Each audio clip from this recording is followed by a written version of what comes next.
so you know. Okay. Yeah, Who else is in here? yeah. Moon joined us. Oh, cool, man. Yeah, I've repaired many of airplanes. Yes. Only one airplane was crashed so bad that it couldn't be repaired, and that was my father's trainer, where the wing actually snapped right in the middle, Oh, yeah. from about 1,000 feet up in the air. Pulled a little too many G's, huh? Yeah, you know what was left. The two wings, of course, the two halves, Yeah. and about a foot of the tail. Yeah, it crashed so hard that the muffler actually snapped. The spacer, Yeah. the cast aluminum spacer was split right in two. The engine still worked. It was a 60. Glow, yeah. Yeah, it was a 60 glow. I'm just trying to remember the brand. I don't. It wasn't a Super Tiger. I can't remember. Yeah. No, Uh, the amazing part, the engine still worked. yeah. Once he dug it out of the rock hard concrete field it landed in. Mm-hmm.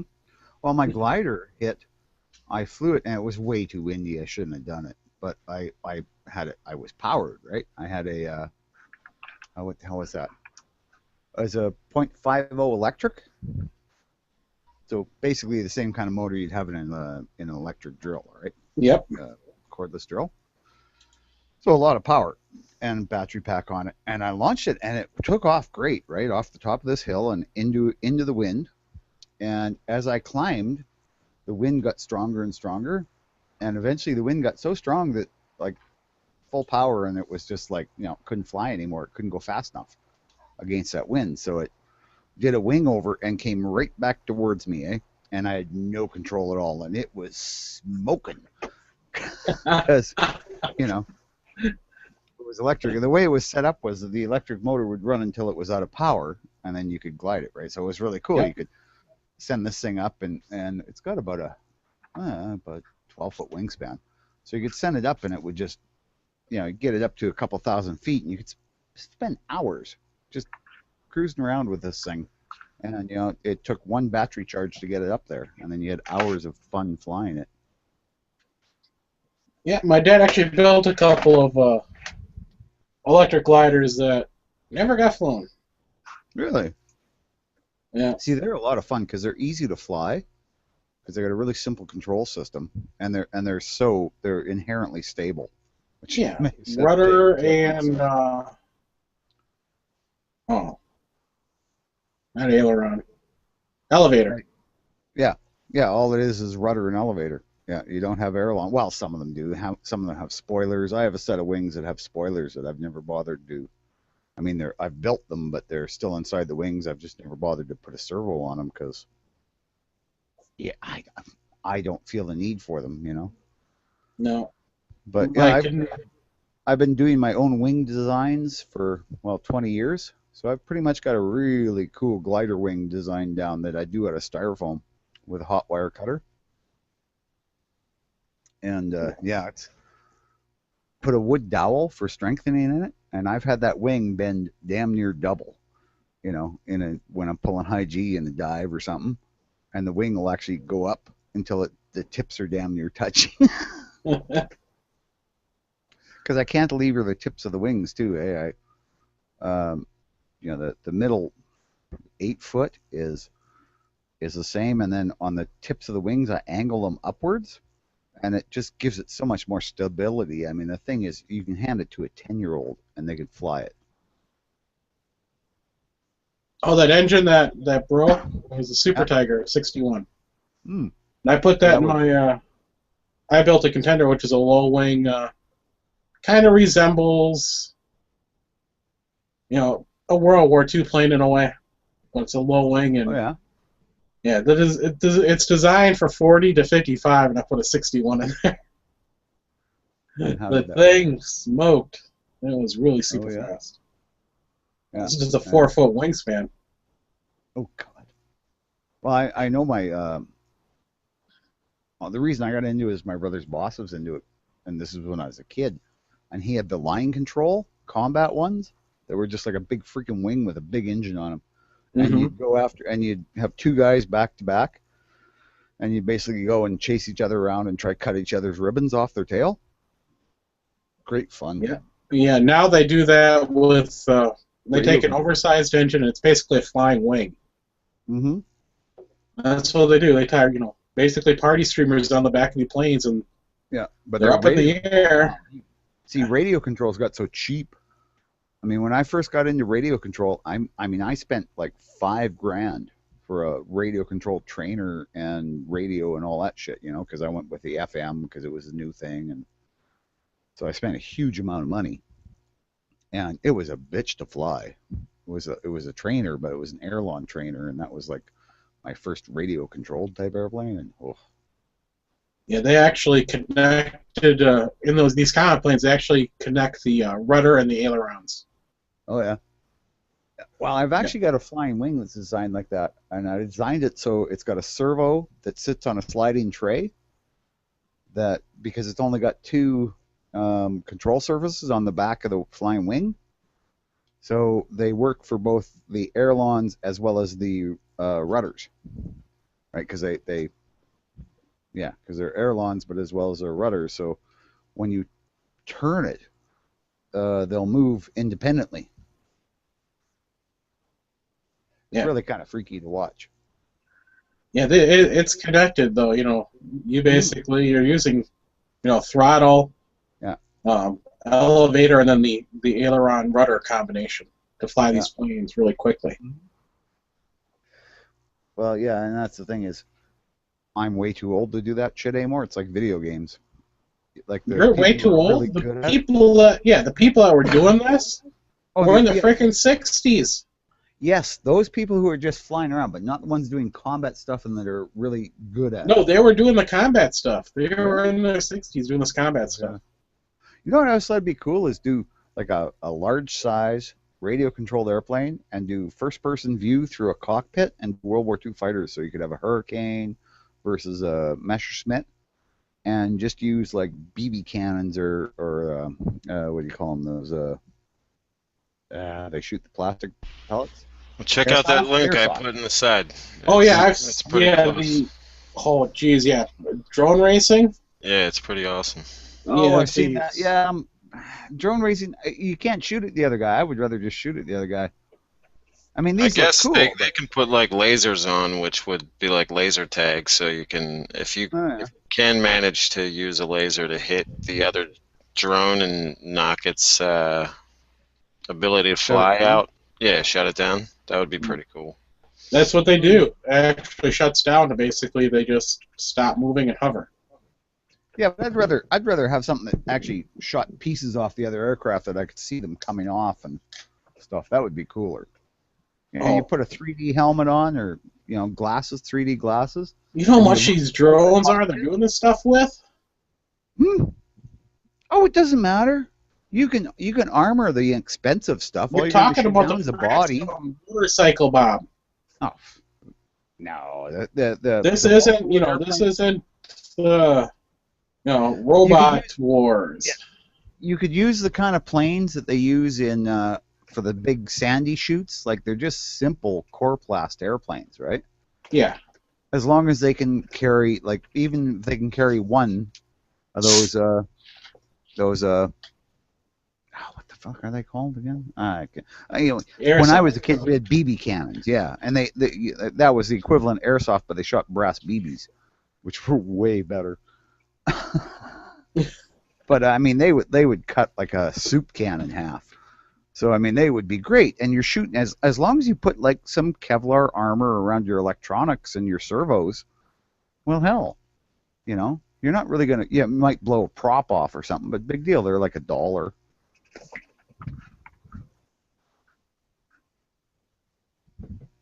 Who did I bore to death? Moon? No, Moon's gonna go grab something to eat. Okay. I'm bored today. Well, let's talk about guns. I mean, I'm actually going to take a new shooter out on Tuesday? No, Monday. Monday. That's going to be interesting. Somebody's never shot. Well, it's Wednesday. I think you're 2 days late. No. I mean Monday. This coming Next Monday. Yeah. Well, with your age, you know, Alzheimer's and. Oh, taking a girl out. Woman, I should say.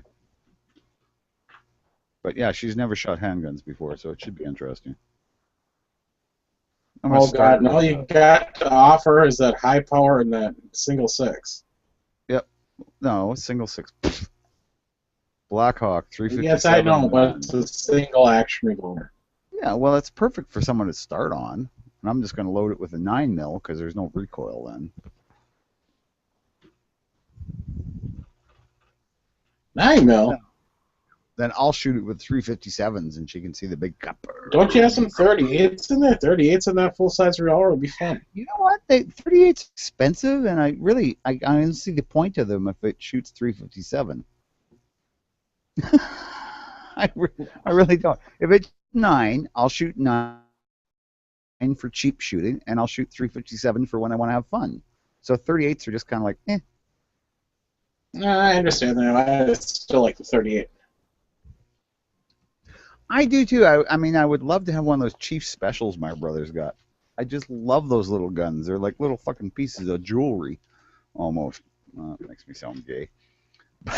But I just love the fact that these tiny little guns, you know, hold 5 rounds of 38 Special. What could be cooler than that? And you can't put. If they held 357s? Hmm? Well, it'd be cooler if they held 357s. You know what? I think it would just be kind of, like I say, I mean, shooting 38 plus P, which I've shot in them, is almost painful. I've shot 38 pocket revolvers before.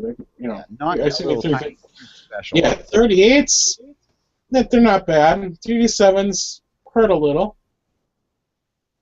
Nothing I'm complaining about. Chief Special 357 would blow it apart.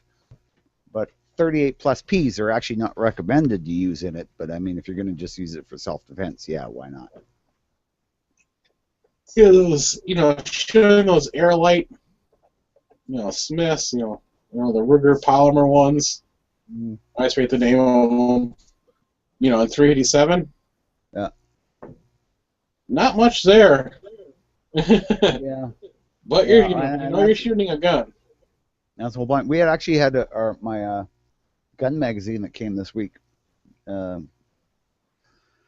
had a whole article on the Browning High Power, and the fact that it's still used as a first line, you know, pistol for military. It's just amazing. And this was what, written in 1944? No, it's still being used by the Canadian Forces. It's still our main sidearm. We build them here. They're just new versions of the Browning High Power. Yeah, well, you only have to equip like 5 people. I guess that's okay. But yeah, the thing is, the military ones, they hold 15 rounds, and well, of course, can't wait to come down there and get those magazines. You can get them in the States. As soon as I hit North Dakota, man, it's going to the gun shop and going, you got any 15-round magazines for Browning High Powers? Thank you. Can I see your ID? You're from Canada? No, I can't sell to you. Oh, yes, they can. Yeah, magazines don't count. I just can't take them back across the border, which, yeah, that's not a problem. I'm already figuring out who I'm going to leave shit with. I say leave it with G-Webs. This way when you die, he's got stuff of yours to sell. Yeah, well, yeah, G-Webs and Huck. I'm going to split them between the two of them. I think I'm going to let Huck have the SVT-40 just to piss G-Webs off. You know Huck is going to shoot it. Shoot it? Well, of course, yeah. Any of my guns I want to be shot, because if you don't exercise them, they'll lose their fitness.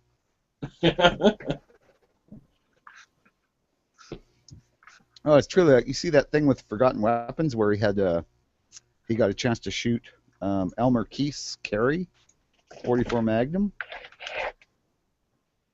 and he was saying, like, I hope whoever buys this is actually going to take it out and shoot it, because that's what it's meant to do. right? It was a carry pistol. And he said, it's just a hoot to shoot. And I was thinking, exactly. And you know what's probably going to happen is some fucking collector is going to buy it, and it's going to go in a safe, and it's never going to come out again. Just, which is wrong. It's Elmer Keith's carry pistol. It should be taken out and shot every couple of days. Otherwise, it'll just, I don't know, lose its heart.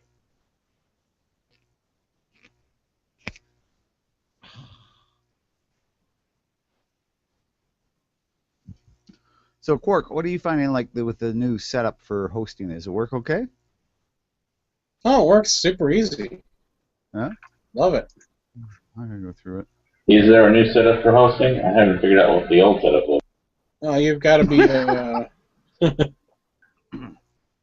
Yeah, for me, I was able to post my video and, not have to wait for anybody else to do it. It just took me literally, 30 seconds, copy the link, come over, edit overview, and plop it in. Yes, I got it written down. Yeah. That's just for to go to the GWIX portal or something? Pretty much. I'm a site admin at Gun Channel, so yeah, we've got a lot more privileges than other people do. Yeah, see, I have the Canadian Gun Channel part, which is like just me. Well, you've got to talk to, I talk to Gun Geek, and he says, I don't know what I could help you with. Because he's busy. Come over there and post your chats over there. Talk about it. Yeah, maybe. That's an idea. Flash. Hey, this is your smart Quark. You're not nearly as dumb as everybody says. No, I'm pretty stupid. Well, I know. I watched Crash Your Quadcopter. It's kind of funny. I couldn't. Sure. I just take my chats and post them in the lobby. Sure if I want to give you. Anybody wants to show up, and sometimes they do, and sometimes they don't. Oh yeah, lobby. I put the link out there. Anybody can jump in anytime they want. We got Sandy, Gino. Is there another chat up, and maybe people just don't like you, or could be the picture of that ugly gun? I think it was the drone start. Nobody wanted drones. We were just talking about RCT planes, not drones. Yeah, that's different. Yeah, drones are the quadcopters, the 5, Yeah. Yeah, I can see where they're getting tired. People are getting tired of that. Yeah, or well, the maybe thing is, it just made it so easy to fly. Anyone can do it. Yeah, anybody can fly them. Yeah, the old RC stuff you had to work at.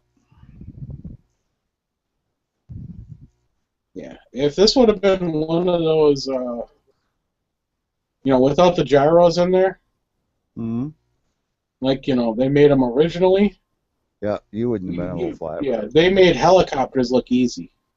Yeah. Oh, yeah, I know. They the original helicopters, the original gas-powered helicopters.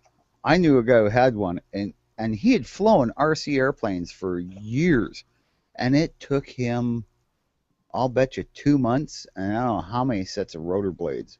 Oh, yeah. And tail rotor blades, and he just crashed that thing so many times. It was so hard to fly, eh? Once he could fly it, though, I mean, he could literally fly upside down and mow the lawn. I mean, it was just amazing what you could do with those things once you got those that hand-eye coordinate and that memory, muscle memory. Because that's a lot about what it's about. Eh? It's just like you don't think about it, you just do it. Yeah, it's like you start flying forward with one of those, and then you do a pirouette and point your nose, 180 degrees the other way. You're still going backwards, so you got to correct that. Yep. But if you fly more forward, it goes backwards more, and then you got to realize, you got that, and you got to correct that. And, it's the tilt and stuff on your rotor. Eh? Yeah. I mean, even with the twin rotor ones, the twin rotor helicopters are much easier to fly than the single rotors. Oh, coaxials? Mm-hmm. Yeah, coaxials are a piece of cake. And a little kid can fly one of those. That's what most of mine are. That's what two of mine are, and then I've got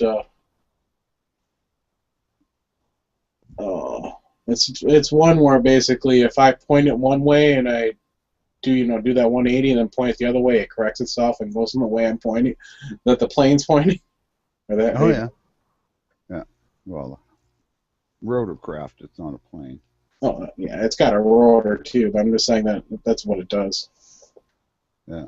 I've seen those like twin rotor Chinooks with the front and rear rotor. Those are quite easy to fly. And apparently in real life that's true too. They're much easier to fly than a regular helicopter. I don't know about that. I've never tried flying one of those. I can break out my flight sim and show you. Yeah. Might as well. Nothing else going on. Anybody watching us? 22 people are watching. Well, basically me and Bob talk, and I know we're boring Hawaiian with. Well, earlier on Never Enough's, he had like 100 and some people watching. That's great. Oh hell yeah! 22 people are watching this. Yeah, 23. Few people need to get live. Yeah, pretty much. I agree with you. I've got no topics that I want to talk about. I just did it because Bob asked for one. That's good enough for me. And I didn't know you were planning to do World War III. Yeah, we can do that tomorrow. I mean, World War III can wait one day. Oh yeah, I'm not saying we talk about World War III tonight. That was not my suggestion at all.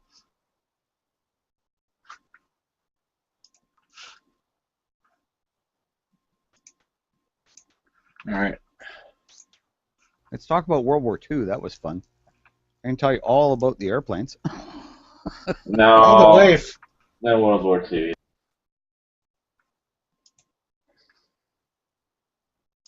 Korea, Vietnam, I can tell you about those two. Oh, Vietnam, the F-4 Phantom. Oh, How the A4 stupid was the U.S.?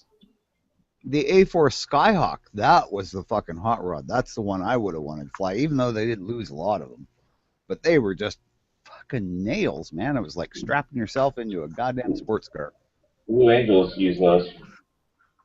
Yep. Oh, yeah. They were wonderful little aircraft. The Argentinians used them very poorly against the British in the Falklands, but they could have done so much more. If they had been trained properly, those Harriers would have been dropping out of the sky like nothing.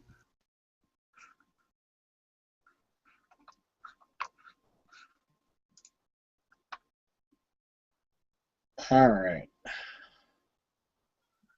When it comes to flying planes, it's not the gears. Yeah. Well, the F-4 Phantom was a big mistake in Vietnam, not putting frickin' guns on it.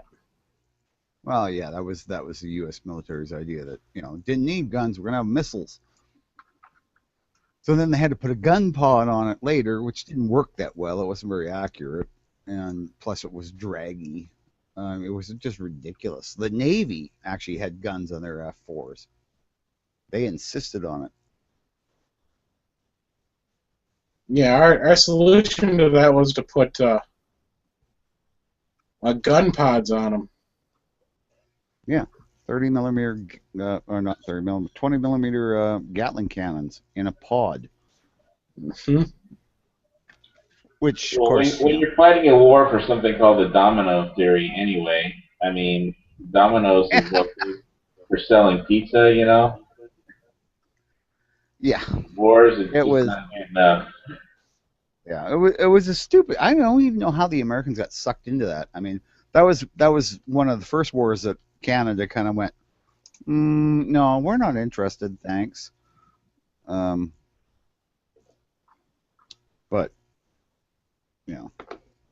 we were there for Korea. Well, that was a UN mission, right? We're big into that. Oh, it's the UN says okay. Oh, then we'll go. Took me forever to find the frickin' Chinook. Really? They are just like badass aircraft. They really are.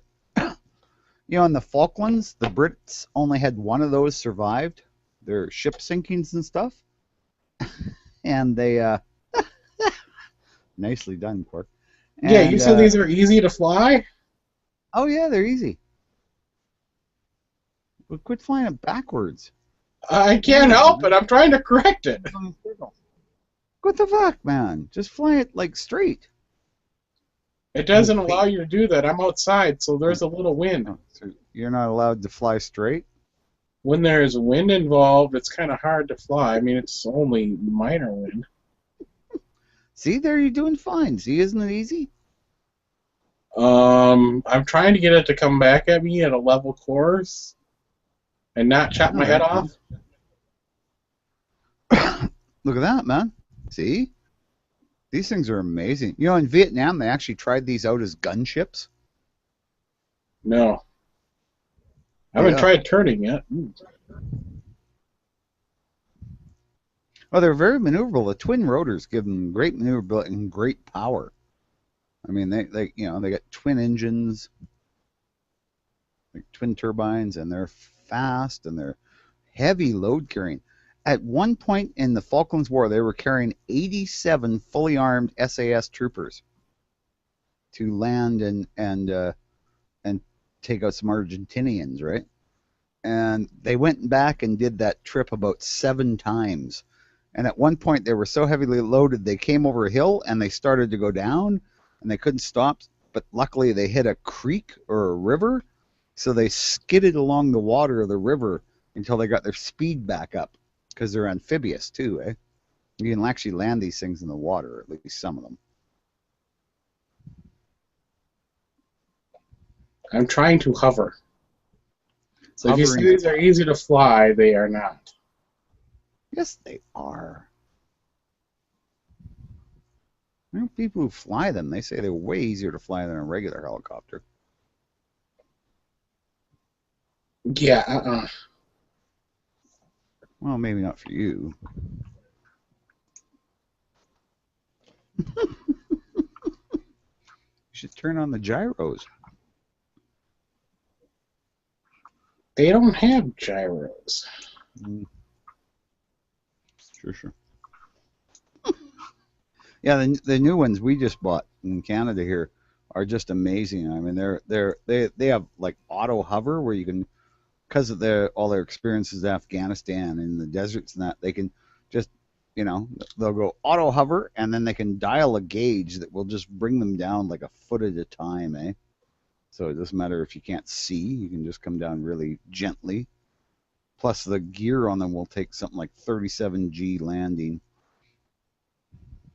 Just badass aircraft.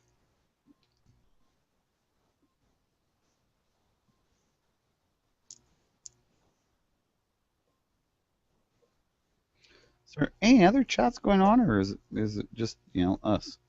Just us. Oh, we gotta do better than that, though. Yeah, I'm trying to concentrate on flying a regular helicopter here. Come on. Yeah, we see how that's going. Yeah. You did better in the Chinook.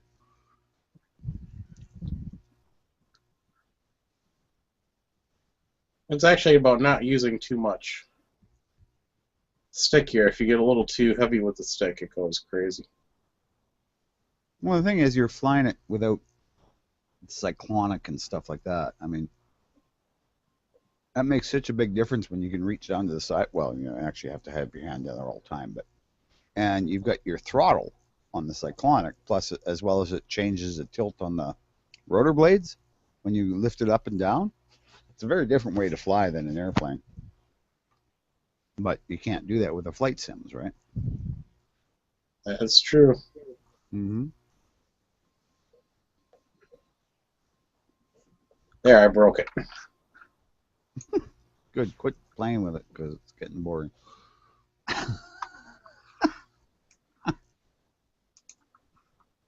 Show you one of the crappiest planes to fly in this flight sim. Okay. What's that, Bob? The Spitfire? Yep. Well, then they screwed up because that plane is a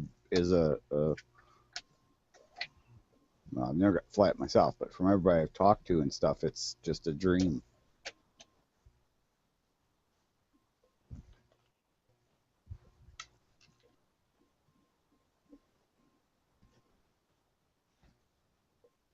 This is full throttle and it's barely moving. What mark of Spitfire is it? I don't know, just a Spitfire. Oh, see, the baby Spitfires, or the early marks, they had a pretty low 1,000 horsepower engine. Later marks had up to 4,000 horsepower or so. Like the Griffin engine ones and stuff. Yeah, this flies like the real Spitfire. It barely does a loop. The real ones could do it. I mean, they outperformed anything Germany had.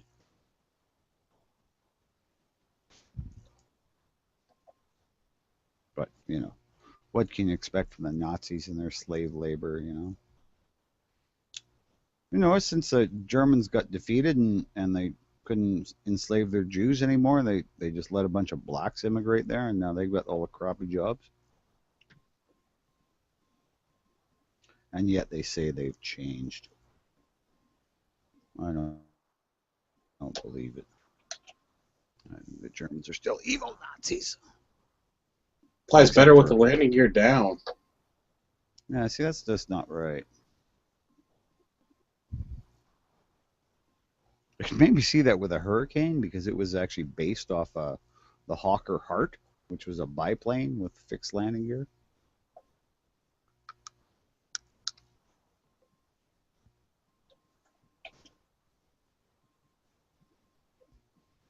So I've actually played with that flight sim in some of the hobby shops, and I really like it.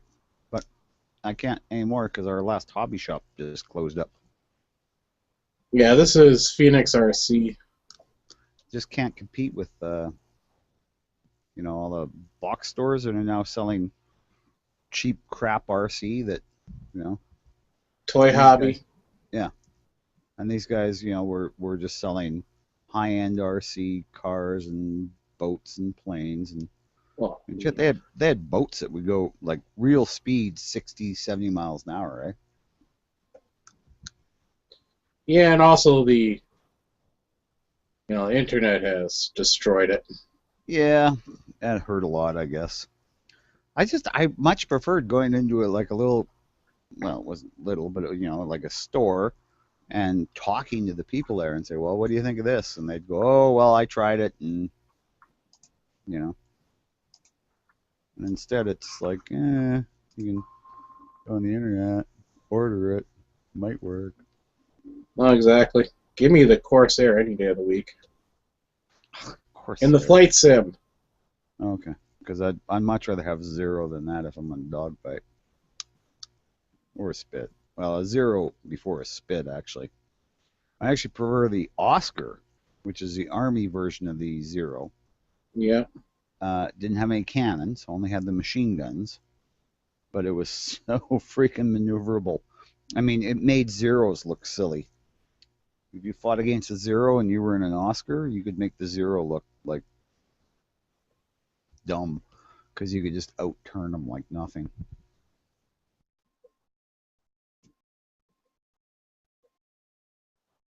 Yeah, I've been thinking about getting into an electric plane. They're so much cleaner and easier and nicer. And you don't have to worry about losing your finger starting it up. Nope. I never worried about it. I used a drill starter. Just put a cup on the end of my drill that would go over the end of the prop and just use that, and the drill would start up the motor. And your hands off. Let's see if it does this now. No. Nice.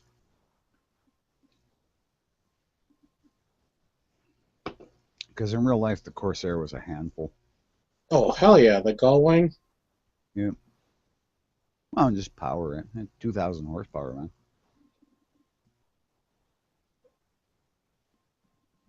The only reason I had a gull wing was to clear the prop. Because the prop was so big on that motor.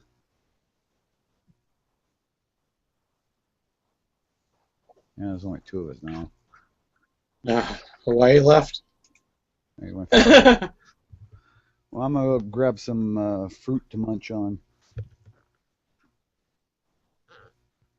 Go for it. People can join in, you know. We still got people watching here. Don't know how many. 19. But come in here and change the topic, because it's just me and Bob. I have no topic to talk about.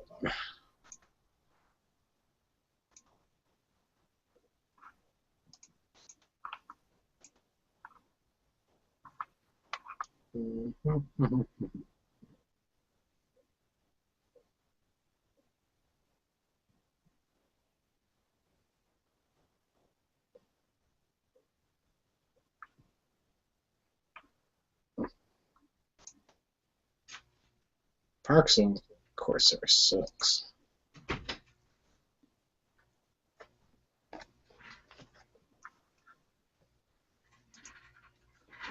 P47D, P51, that would be a 9.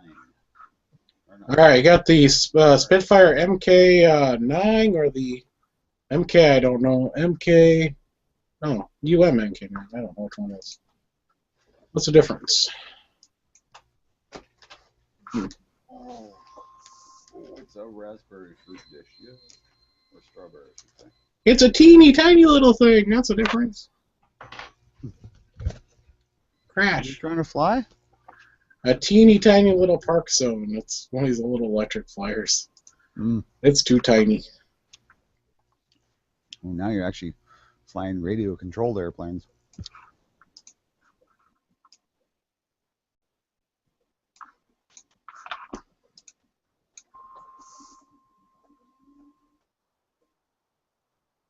Gotta fly the Mustang.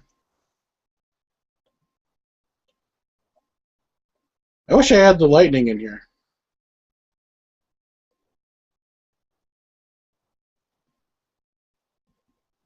Bet they don't.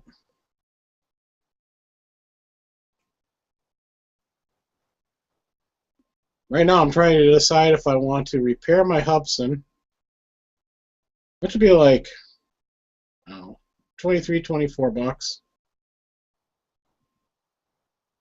Or go ahead and get the Blade Nano QX for 60. Well, there you go, man.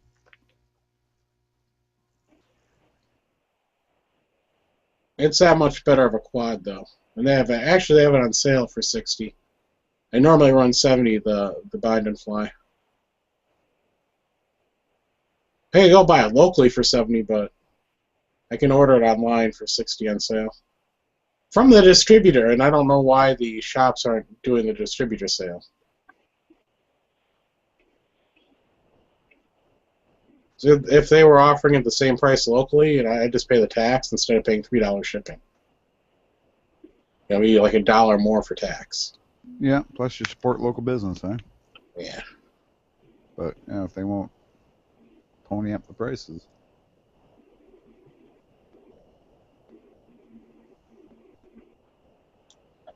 I can pay, get it on Amazon without the sales tax, or and then wait for Horizon Hobby. It's basically the distributor to ship it from Champaign, Illinois, which is basically, my guess is they're going to ship it USPS, parcel,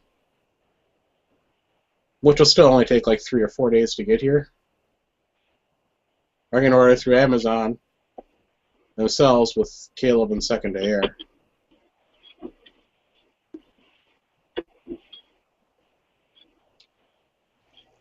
Yeah, it's kind of like I've been thinking of buying a new Star 9mm. It's $300, but the neat thing is it comes in the mail.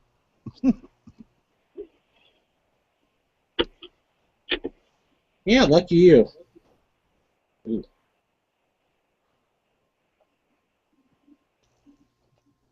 Yeah, but only 10-round magazines.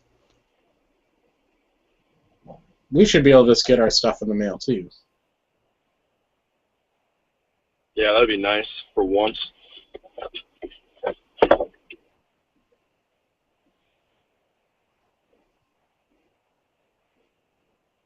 Oh, more than nice. I'd love to be able to just, I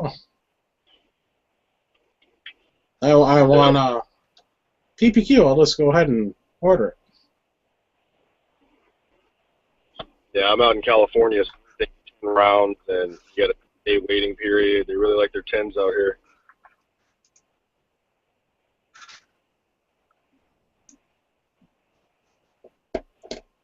You just order it up and get, you know. Oh, which is nice. And welcome. I'm trying to get people to join this chat. This is my first one. You actually talked me through it the other day. Oh, you're in Dakota. Yes, sir. All right, Congrats and Dakota, hey, welcome. man. Doing all right. Just stuck here at work at a 30-minute break, so I figured I'd just jump on here and join you guys. See what you guys are up to. Not Good night much. to join. Not much going on.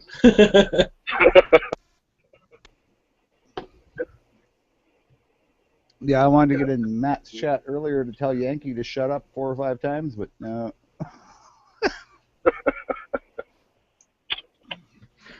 You know, it's not even that I disagree with him a lot of times. I just really like telling him to shut up. Everybody does, especially Dave. Oh, that's true. Yeah. You're a moron. You know how idiotic you sound? You know what, though? I watched that, and the Yankee came out as the adult, which is really weird. What happened was David played Yankees game. Mm-hmm. Oh, yeah, he just jumped right in there and became started being a jerk and just sat back and went, and then,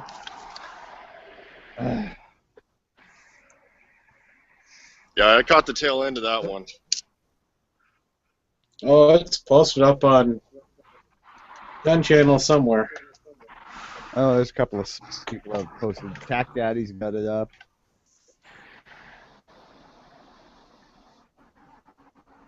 You guys think it's funny. But yeah, this is going to be... I'm really looking forward to my move now. You know, it's Now that the weather's nice? Hmm? Now that the weather's nice? Yeah. Well, that's the thing is, as soon as it's got to be warm enough for me to live in my fifth wheel until I get the trailer and the land and everything straightened out. Mobile home, I guess you call it. You're moving down here, aren't you, Bob? Since I was 18. What's that? I've heard you say in other chats that you're wanting to move down this way. Is that what you're talking about? I want to spend winters. Yeah, I want to spend winters in Arizona and Texas. Yeah, that's the place to do it, man. But I'm moving down to... Oh, yeah. Well, I'm moving down to the border area, like Brandon, Manitoba, which is like close to Rugby, North Dakota, and how else is Rugby? There's no Minot. Yeah, Rugby and Minot. That's where we used to go rodeo all the time when I was a kid. Oh, nice. You know the area pretty well then. Yep. Oh yeah, I think I mentioned before, me and my buddies when we were like teenagers, we used to take our dirt bikes and we'd cross the border, and there was like a Minuteman, I don't know, it's one of your missile bases, and there was a fence around it, cyclone fence around it. We used to go up and rattle the fence, and then about 15 minutes later, these guys would come out in Jeeps, and they'd be like, cursing at us, but we'd be on the other side of the border by that point, so we're just sitting on a hill going, hey, fucked up your lunch. But yeah, it used to be really porous. I mean, we used to go in the States all the time without ever going through a border crossing.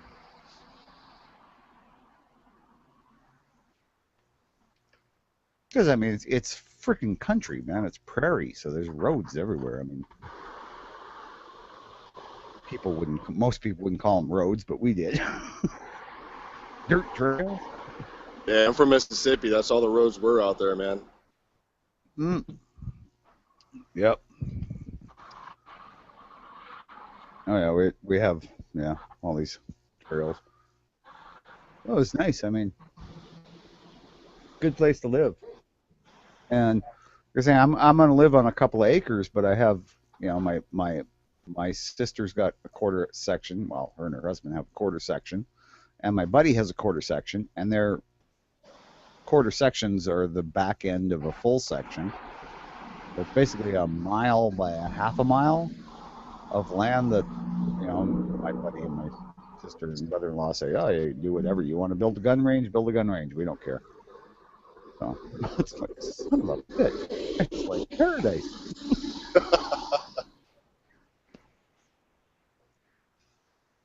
So, I wish you safe travels, man. It sounds like you got the good end of the deal on that one. Oh yeah. Yeah, and like I said, I mean, winters, my plan is like I got a good deal on a fairly new 28-foot fifth wheel, and I mean, I'm just, it's so much cheaper to go live down in the States, right? I go down to, you can get a camping permit for the Bureau of Land Management for Arizona. It's like $60, and it's good for 4 months or something. Yeah. And then pop over to Texas and park in Edge's driveway, and him and Murphy can take me out shooting pigs and. Go park out in front of Chris's just to be weird. Do a couple videos on that.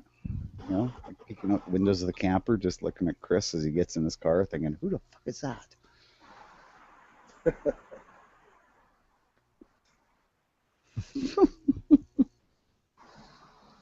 Oh man, are you gonna try to get your carry? We got ballistic in.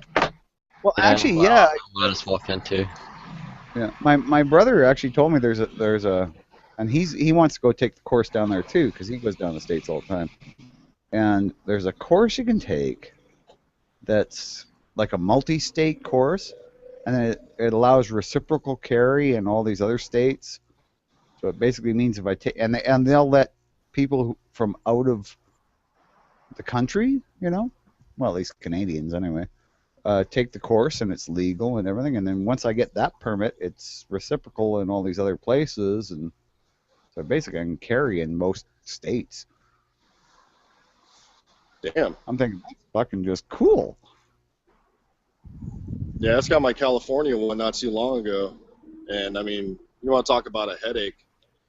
It's ridiculous. I'm living out in Orange County now, which I don't know why I ever moved out here, but yeah, you got to go through 8-hour course and then another 8-hour course of actual on-range training. I had to get 3 different people to sign off, and yeah, it's a headache. I heard Arizona's pretty easy though. No matter what course you take, it's a lot easier. Oh yeah, what license? Yeah, Arizona's constitutional carry. Yeah. Oh, I didn't know that. Damn, I need to get out of here, man. Yeah. Constitutional carry, Arizona, Vermont, Alaska. Is it Montana or Wyoming, I think, or maybe both of them? I know of 3 for sure. Damn. Yeah, it's nutty buddy out here in California, man. It's make good money, but that's about the only thing about it. Yep. Yeah, my wife actually, the only reason she allowed me to get into the prepping thing was her friend lives in California who does, all this prepping because, they have earthquakes and shit like that. My wife said, "Oh, we should prep." I'm like, "Oh yeah, right on. Guns first." Exactly. Well, you got to have a way to protect what you got, so you got to have the stuff to protect before you get any stuff that you're going to have to protect. No, exactly. Yeah. So what's going to be your first, should say, standard capacity firearm when you get out here? Yeah, oh, yeah. You know what? I'm probably just going to bring my Browning and then just pick up some 15-round magazines for it. Because I'm used to it. And plus it's, the best gun in the world. It has to be. It was the last one John Browning designed, and he designed it. Like a lot of the stuff in it is improvements on the 45, eh? Yeah. He was improving on the 1911, and he got it right. Like I say, I mean, it's still used by the Canadian military. A lot of other militaries still use it. You're talking about the high power, right? Yeah. Yeah, I got a chance to shoot one time, and they're beautiful, man. They really are. Yep. Well, they don't seem to fail, and they're accurate as hell. And they're just pleasant to shoot. They don't seem to have any really bad. No, they don't. Like my wife, she has a BX4 Storm, and that thing, I mean, it shoots like butter. But for the Browning to be as old as it is, it's smooth, man. It really is. It really is smooth.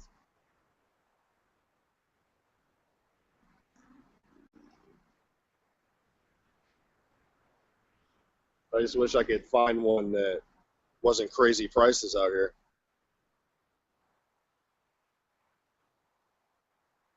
That is the hard part. It is kind of stupidly expensive. You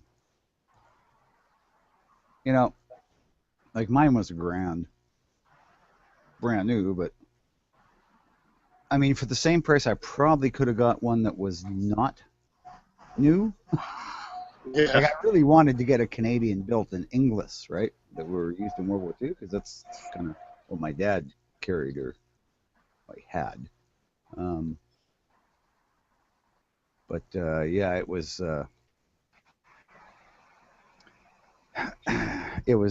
hard to find and ridiculously expensive for something that was either an armor refinish, or used to shit. Yeah. I usually find them for about $1,200 to $1,300 out here.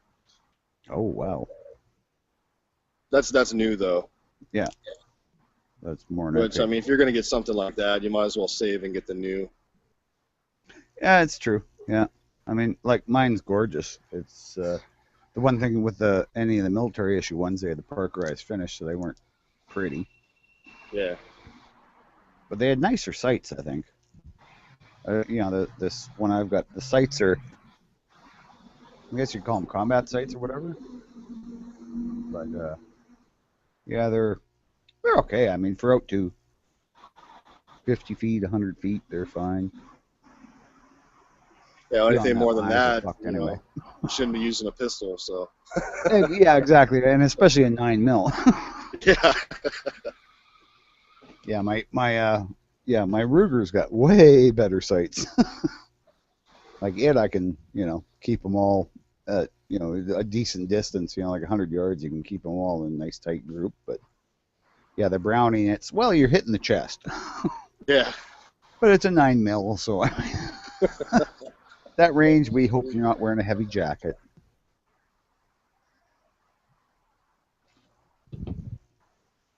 Bought some zombie rounds for it just to have in case. Green tip zombie rounds.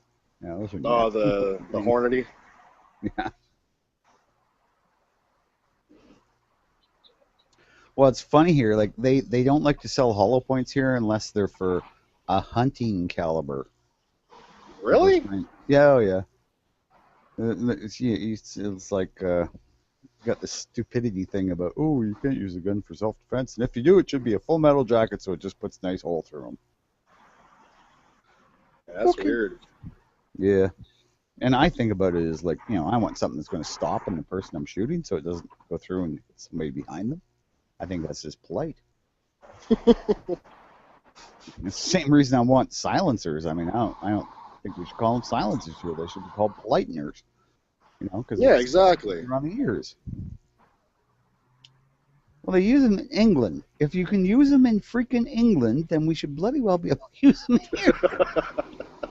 Well, I mean, I think they'll never get passed in California just because we have such a dense community. There's really no open shooting out here.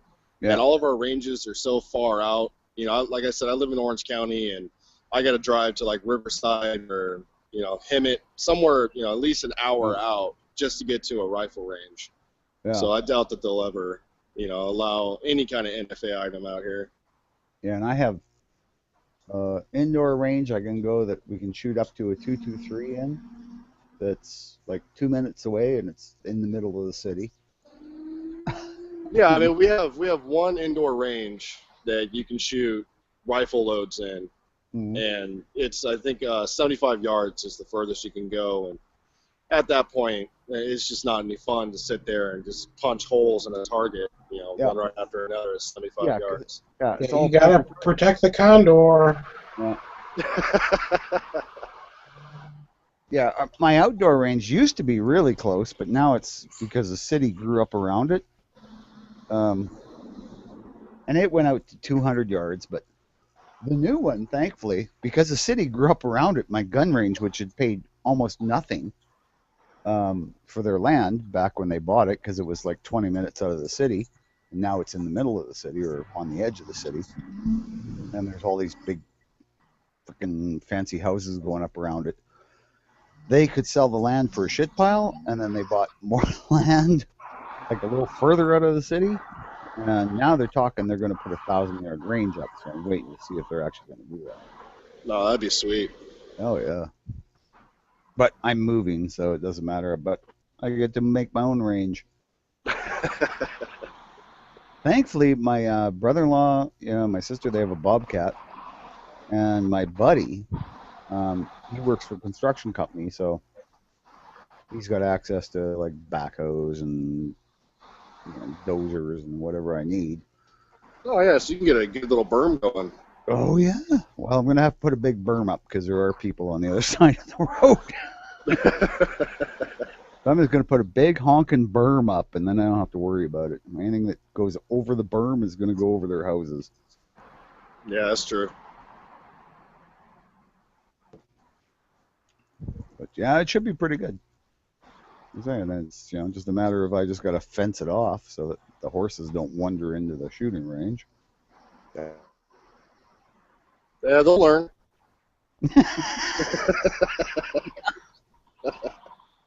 Oh, I remember as a kid going out and shooting gophers, and a buddy of mine took a shot at a gopher and it ricocheted off the gopher, and like about 500 yards behind the gopher was a cow, and you heard this whap. And I was like, oh crap! So I went over and looked at the cow, and it had a little like a meaty welt on it, but it didn't really penetrate very far. So I was like, nobody will notice. Poor cow died of lead poisoning. No, it didn't die of lead poisoning. Yeah, so you just infected that cow with all that bad lead. Yeah. Well, we finally figured out where mad cow disease comes from. Yeah, right. No, it comes from feeding dead cows to live cows. Bad habit. Never did that on my parents' ranch and stuff. It started off with that one dead cow with that lead bullet in it. Oh, I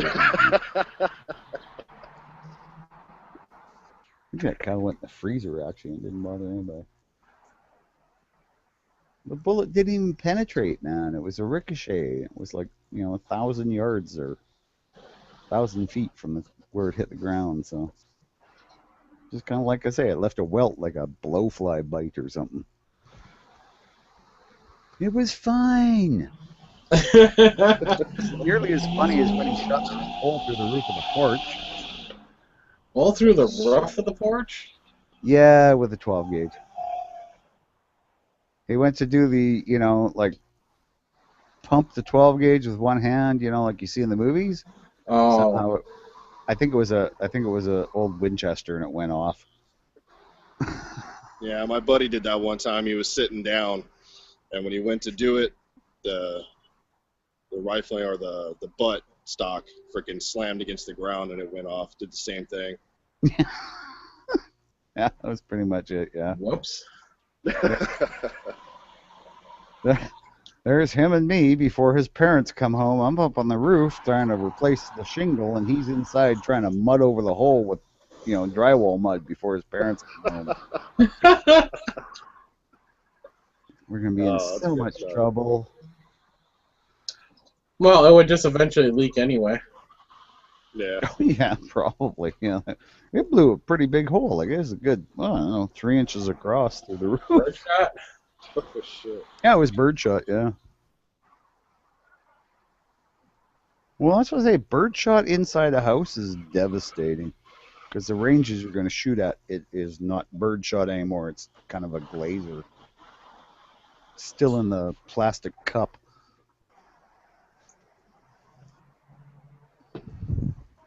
I think Yankee and I argued about that one night because he's all for handguns for home defense. Well, Yeah, if you pull a shotgun on him, he'll just take it away from you. Oh, apparently, yeah. yeah, any little, 90-pound grandmother can take that shotgun right out of your hands. That was actually one of the first chats Before I you- listened to. I came across. That had me going. Yeah, that was Ralph and Yankee. Yep. Now, you're talking about most burglaries, that are... Well, the larger side could wrestle that out of your grip, but... Yeah, but you don't give them a chance to. You shoot them Exactly. before they get within 10 feet of you. Exactly. I mean, I could somewhat understand if you were totally inexperienced, you just picked up the gun that day, and you're coming around the corner, and they catch it before you get around the corner. But as soon as you fire off a shot, it's going to burn the hell out of their hand or stun them. So I don't know. I don't see the argument there. Well, here's the way I look at it. I'm not going to clear the house with a 12 gauge. That's my sit and wait for the bad guy to come to me. Exactly. Yeah, exactly. Yeah. Like there's nothing in that house that I'm that worried about that I want to protect. Exactly. Other than, the other people I'm living there with, if I'm living there with other people. But yeah, otherwise I'm just going to sit in my room and be safe. And if they come in and try to do something to me, well, then they're going to get a loaded birdshot in the face or in the chest. That'll be game over. So. In my case, it's double op buck. There's nothing worse than 9mm in you. Yeah, after you go get your shells out of a cabinet and go get your gun out of another cabinet and load it. Well, actually, the rule is if you're in a locked room, which would be your locked bedroom, you can have the shotgun sitting there next to you without a trigger lock, as long as the rounds are locked up. Which you could be a biometric safe. Touch that, pull out your buckshot or your birdshot, and load them into your double barrel, and you're good to go. Well, see, I heard that you're supposed to fire off 2 rounds of that double barrel, and that'll Out your back porch into the air. Yeah, exactly. That's how you're supposed to do it. But since I don't have a back porch, I gotta take the next logical step. See, I went to do that one night, and then I grabbed, my rifle with the thing that goes up on the shoulder, and they ran away by that point. There you go, man. Be right back. I gotta take my pills. Yeah. So- Luckily for me, I can camp. Khalib, you see the new link? Yeah, I'll look at it in a second. I'm trying to work. No problem. No pressure. I'm just seeing. I'll add it to my cart and I'll let you know. Yeah, I'm But what's debating the between. Yeah, It's Prime. Yeah, it's Prime. That's it, but it's sold by Amazon. I just wonder what the tax would be. Oh, it's more expensive than the other one, isn't it? Or no, it's not. No, it's $59.99. But All right, I just want to know if it's going to be worth, me having you do it, or just me going down and buying at my local hobby shop for $10 more. And having to wait.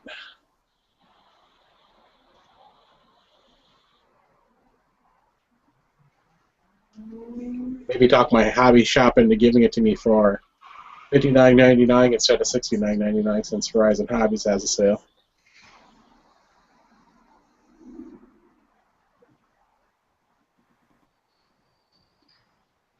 Do you guys just do the airplanes, or do you guys do those little boats too? Never did the boats thing. I've I had did RC. Yeah, I did RC cars, planes, and helicopters and quads. I never tried the boats.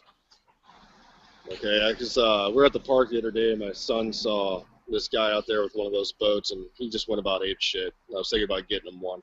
Oh yeah, they're fun. I had a small one, a young teenager. My dad bought me one. I have no idea what happened to it. It was awesome. It's only probably about maybe a foot long from like the very tip to the back motor maybe, and it just had a little plastic prop down in the hole that it ran like it looked like a little inboard boat motor pretty much, and ran off of just regular remote control. And we have a pond the pond in our front yard's almost 3/4 of an acre, so it's pretty good sized pond. And I would always go down there and drive it on there. It's pretty cool. Yeah, my problem is, I don't have any ponds on my property. Neighbor did. Or they're all frozen. The neighbor had a pond. The only problem, the pond is shaped like a horseshoe. No, so you go about halfway around it, you can't see it. The rest of it. Yeah, it wasn't a very big pond either. But. Alright, oh crap, the tax for that from Amazon is going to be $64. 60, yeah. I'll let you know. I'll go down to my hobby shop tomorrow and let you know about it. Alright. Because I've got like 18 hours to order it, so I'll just text you. That's cool. So, Troy, I haven't been in chat with you before. Are you on gun channels or what? Sorry, yes, my phone. He is. I can't remember your last. I know it's Dakota or something. So he's a newbie? Yeah, I'm a newbie. Alright, cool, right on. Always open to new people in chats. Oh, he's asking if that's a good deal. Hawaiian? Yeah, about I don't know. I have to go look at the Dylan website. Oh, it's gonna be Island. I mean, it's getting sold by Dylan, but the fact that it has free shipping might be good. I'm gonna check it. I'll check the Dylan website. I'll tell you real quick. I'm sure you can hear me. Island. You can jump in here if you want to, and we'll talk about it. I have so much stuff I want to order from Dylan, but I'm broke. Okay, so it's like $10 more on Amazon. So, but like shipping from Dylan. So if you're gonna buy stuff, but if you're gonna buy more than one thing, it won't matter at that point. So Island's looking to get into reloading, huh? Oh yeah, he already has a press. He got a good deal locally on a press, so he told me about it a few weeks ago, and he looks like he picked it up, so that's awesome.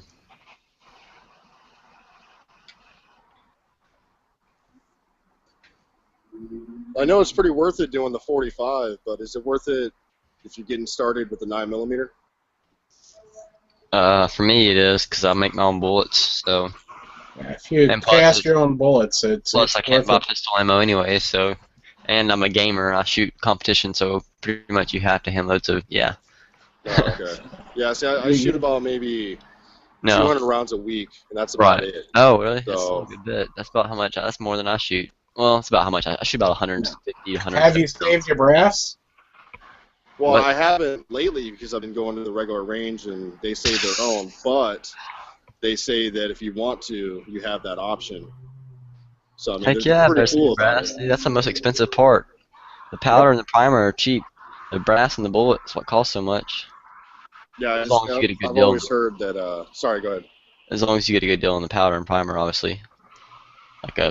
What they should be priced at. If you're getting price gouged, of course the powder and primers are going to be more expensive, but the primers are pretty expensive. I will say that's one of them. I would say the primer is probably the most expensive part, along with the case, and then the bullet. Probably, I don't know. The case and the bullet are probably about the same price. Okay. Yeah, I always pick up my brass because, hell, if I'm going to let the range get away with keeping my brass. Yeah, but for semi-automatic pistols, like the amount of powder you put in there is like nothing. That's like real cheap. So long as you're buying powder like at $25, $30 a pound, you start paying $40, $50 a pound for powder, which is outrageous. Anyways, you shouldn't be paying that much. Then it's gonna be expensive. At that point, it's almost not even worth reloading. I take and recycle the brass because nobody's wanting to buy it around here locally. But still, $1. Wait, what? $1.50 a pound I was getting for brass. I'll pay you that much if you send it to me. And I'll pay for shipping too. For 40 especially. 40 not for 40 and 45 and 9. I only shoot 9. Crap. You don't get 40 brass either? That's about the only other thing that I pick up at the range, but I'm not gonna spend a whole lot of time cleaning up other people's brass. Oh well, if you ever get some 40 brass, let me know. I'll pay you for it. For that I deal. was always under the impression that you had to shoot a lot for it to actually kind of balance out. Yeah.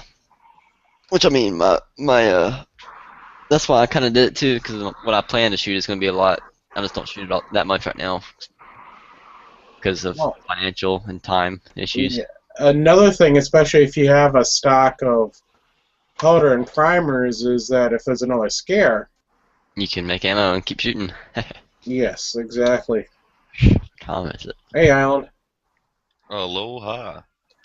So So you I got take that- it Hawaii had to get off the only internet connection on your island? Huh? What?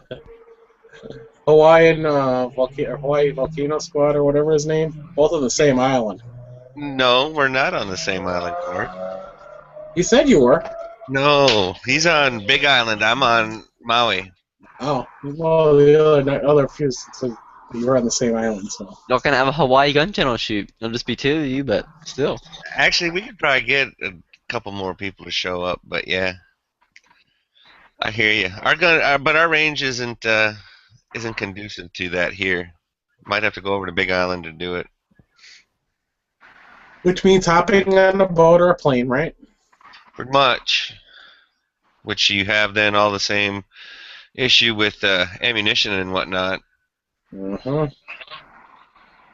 But like if I end up being able to go to the one in Arizona, though, there's not much of a problem in finding ammunition when I get there, so I wouldn't really have to worry about that so much.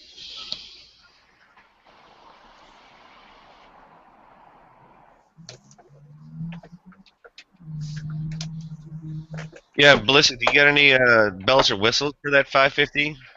Like I saw the little LED light thing that you can get to put on there, and all. Yeah, I totally want one of those. I just haven't been able to afford it. Yeah.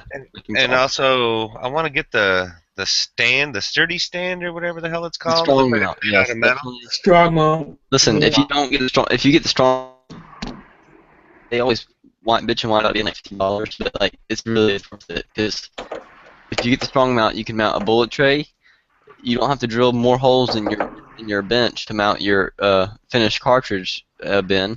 You can mount a case feeder, and you can mount. I'm pretty sure if you ever want to do bullet feeder, you won't want to use bullet feeder on a 550 anyways. You won't be able to, but A it case allows you to mount case I don't feeder. think I'm gonna go with a case feeder either. I'll probably will eventually when if I start shooting a lot of. Well, it depends. If I get in a 3-gun, then I'll probably just. It depends on how much I'm shooting because I won't be shooting as much pistol then. But if I shoot a lot of USPSA, I'm gonna get one for 40 and because I want to be able to. I want to get to the point where I can go down to my reloading room on a Saturday and like reload for like 3 or 4 hours and have enough ammo for like 2 more months. Why don't you get one of those that you can just attach a motor to and it cranks it up for you? Well, that's what one is that? That's the 650 and the 1050s they do that too. yeah. Yeah, and the Yeah, motors. that's ours. The motors cost more than the press does. Well, yeah, all- you're talking they're all of a all sudden like custom. 2-3 grand, yeah. They're all custom motors. Yeah, you'd be better if you had the skills to build your own, which I've seen. Which most of them are. The way most of those motors got started is people started building their own, and then people would be like, "Hey, I want to buy that motor. You want to make one for me?" But think about this though: what can go wrong when you do it manually without even a progressive? You know what I'm saying? Think about what can go wrong on a single, even. So, Yeah. do you really want to try and take those chances with it being automated and Exactly. Yeah. You still gotta sit there and watch it and keep components filled. then But of you're course, just that's why you. learning That's why. really. But really, the only thing you have is you have a powder check die. I call it powder cop die. That Is pretty it- much eliminates the. Hey B, I gotta ask you a question. Worry.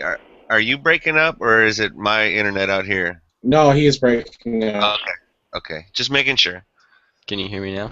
Yes. Look at this link. They sell stuff for presses, and it's good.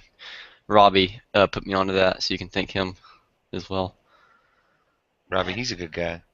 Yeah, he really helps you out, and that's where I'm gonna go to. That's where I'm gonna order my 550 Lite from whenever I Oh, get is one. that the computerized? Oh, the other thing that was on there. That's like the plasma torch CAD thing, right? Huh? When you go to the very first image, it's inline fabrication, right? So that's the thing that it's like a CAD file for a Oh yeah, I got cut by a plasma cutter. Yeah. yep. But But You anyway, got cut by a plasma cutter? no, that. I like that little shelf though, man. That's Click on products, and you'll see they sell stuff for Hornady, Lee, Dillon, kinds of stuff. No, I mean you can go awesome. crazy with it, but all I really want is like a light. Yeah, I don't know that I want to go crazy, dude. I just want to be able to reload the 3 calibers that I'm gonna have, and maybe try and just make some basic stuff, of course, to start with, and Now I do like the little bin barriers they have that make your bin completely closed. the bin dam or whatever it's Yeah, called. 'cause I already now, even now, whenever I reload 9mm, like I'll start filling it up in ammo, and start getting close to spilling out. Now, you said you need a light? So you can see down in the case. Yeah, Dylan makes one, and it fits right under the. What are you calling that? A tool head, right? That's a tool That's the head. proper name. Yes. Yes. Okay. So what basically happens is there's like a LED light or whatever that goes and faces down from the underside of the tool head, basically facing down at the Cases. the case plate or whatever it's called. Couldn't Which I you use. just fabricate one? Oh yeah, totally. It's not that hard. I'm just like too lazy. And the price on they're like from this company right here, they're pretty cheap. So it's I not worth think my they're time. what, $30? I'm talking about the So light. $30, you get something you know is gonna work, and you don't have to worry about messing with it. Dang. For $30, I'd make my own. Yeah, well, $30 Yeah, isn't but that much to see, me. here's the thing: $30 and not blowing up. I think I might spend the $30. So You're talking about such a low voltage with those LEDs, you're not going to blow up. Hey, man, I just feel like I'd Cork's be. gonna put reload press. He's gonna fix up his LED light, and it's gonna like be like a laser beam. He's gonna, as soon as he puts it in, the case is gonna go up, come back down with powder, and it's gonna go evaporate all the powder. Yeah, so this press basically came with that extra powder measure and tool head set, like I was talking, with the little stand and everything like that. That's awesome, dude. If it wasn't $100 for it, I'd like to actually get another one and just have my 3 ready to go. You know, whatever one I'm going to use, I just boom, boom, make sure everything's tight and right, and then just Yeah, that's go. like that. Like the extra tool head with the extra powder measure, and then the stand for it. That's like $150 right there. Yep, that's what I was The thinking. stands are like $20. The stands are ridiculous. You really don't need the stand, but they're cool. I just put mine on the shelf. That's why I was stoked that mine came with the extra and all that. I was like, and I think it came with a 40/10mm conversion. I think I don't even have one, but I guess I could reload it. For what conversion kit? It came with the Yeah. whole dice. Oh, just the shell plate part that holds the case. It came with the conversion kit, and I think the die You know, you can use that one for and 9mm the too. powder measure. Well, and then I saw that there was a little 9mm plate. See, because it was used when this guy got it, and then this guy just didn't end up. Him and his brother reload, and they got a couple of RCBSs and some Lee stuff already set up. So they ended up getting this, thinking that they would just be able to, pound out more. And the one guy, which I find this very interesting, thinks it's a little complicated. What? And it isn't that he's saying that he can't handle it or whatever. He's a simple person, that's fine. Well, no, that's not what I mean. I'm just saying he just doesn't want to deal with it. He likes the way he's got his setup going. So that's why they wanted to sell it. It sounds kind of lazy to me, but it worked out good for you because it took me literally like 2 hours to drill the holes in my bench and like mount my press, and like literally that night I was making ammo. Oh yeah, I don't have dies or any other conversion plate or any material. Yeah, here's a cool thing though. If you buy the 9mm conversion kit, you can use it for 40 too. So you already have 40 one, so it doesn't matter. But so that's what I did whenever and I don't actually have a 9, a 40, or a 10mm, so I probably won't be reloading that. You're the AARP crowd, huh?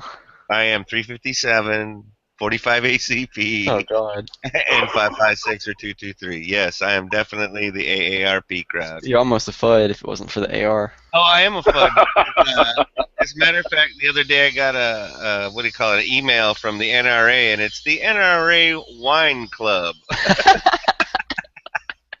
That's awesome. and I fucking joined it. Oh wow. That's Oh, funny. yeah. I was cracking up so hard, I had to. I might, quit it, in a month or two or whatever. But I was just cracking up. I'm like, support the NRA and join the wine club. Hit it, quit it. I just joined the NRA Shuffleboard Club. So Nice. Hey, G'day. Z, read the internal. Oh, as of, are you talking about for the press? Yeah, you can type it if you want. I don't care. Say it out Okay. loud. He paid $59.99. Oh, dang. Right on. That's good. Yes, it's to be determined, but You should offer the what all did you get? You got the what all did you get? The press, 2 tool heads, 2 powder measures, and a stand? Yep, and then like the 1040 conversion, Well, you got one conversion kit with it. and then the dies for it, and Offer them this much. All right. That's oh insane. no, I think this is what was mentioned originally. Oh God, they'll take that definitely. That's probably what I said. That's probably why they're waiting to tell you because they realized it was too good of a deal. Well, they wanted me to, because they weren't even sure what it was going to take to really get it up and running. It's He's like, freaking, that's get more it than up, get it they- running. And I'm like, all Oh, right. that- I said, I'm not going to be able to do that till payday.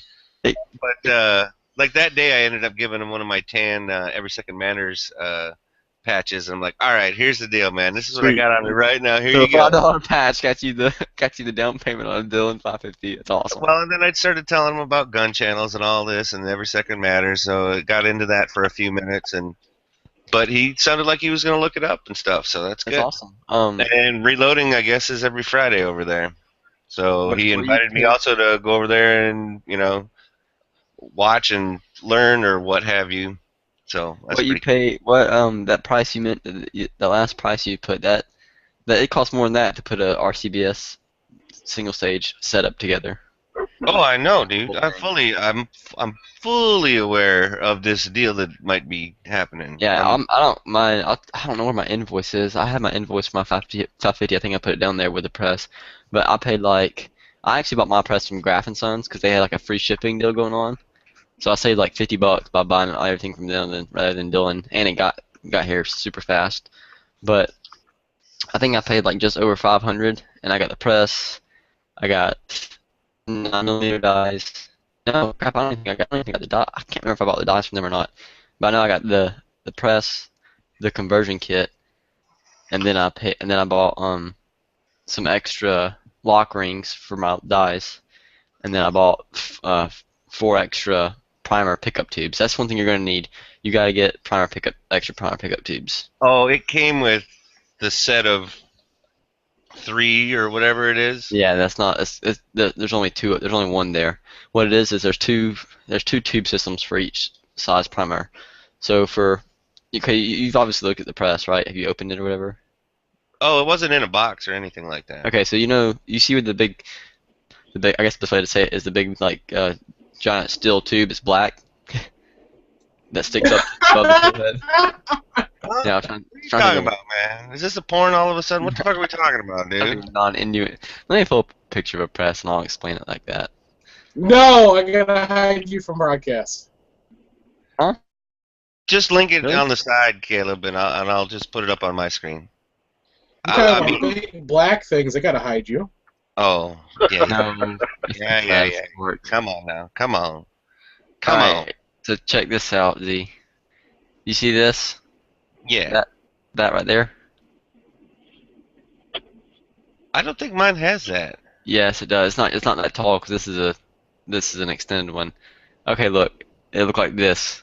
It has a little silver thing on top of it. Is that the thing that's got the little alert warning? Yeah.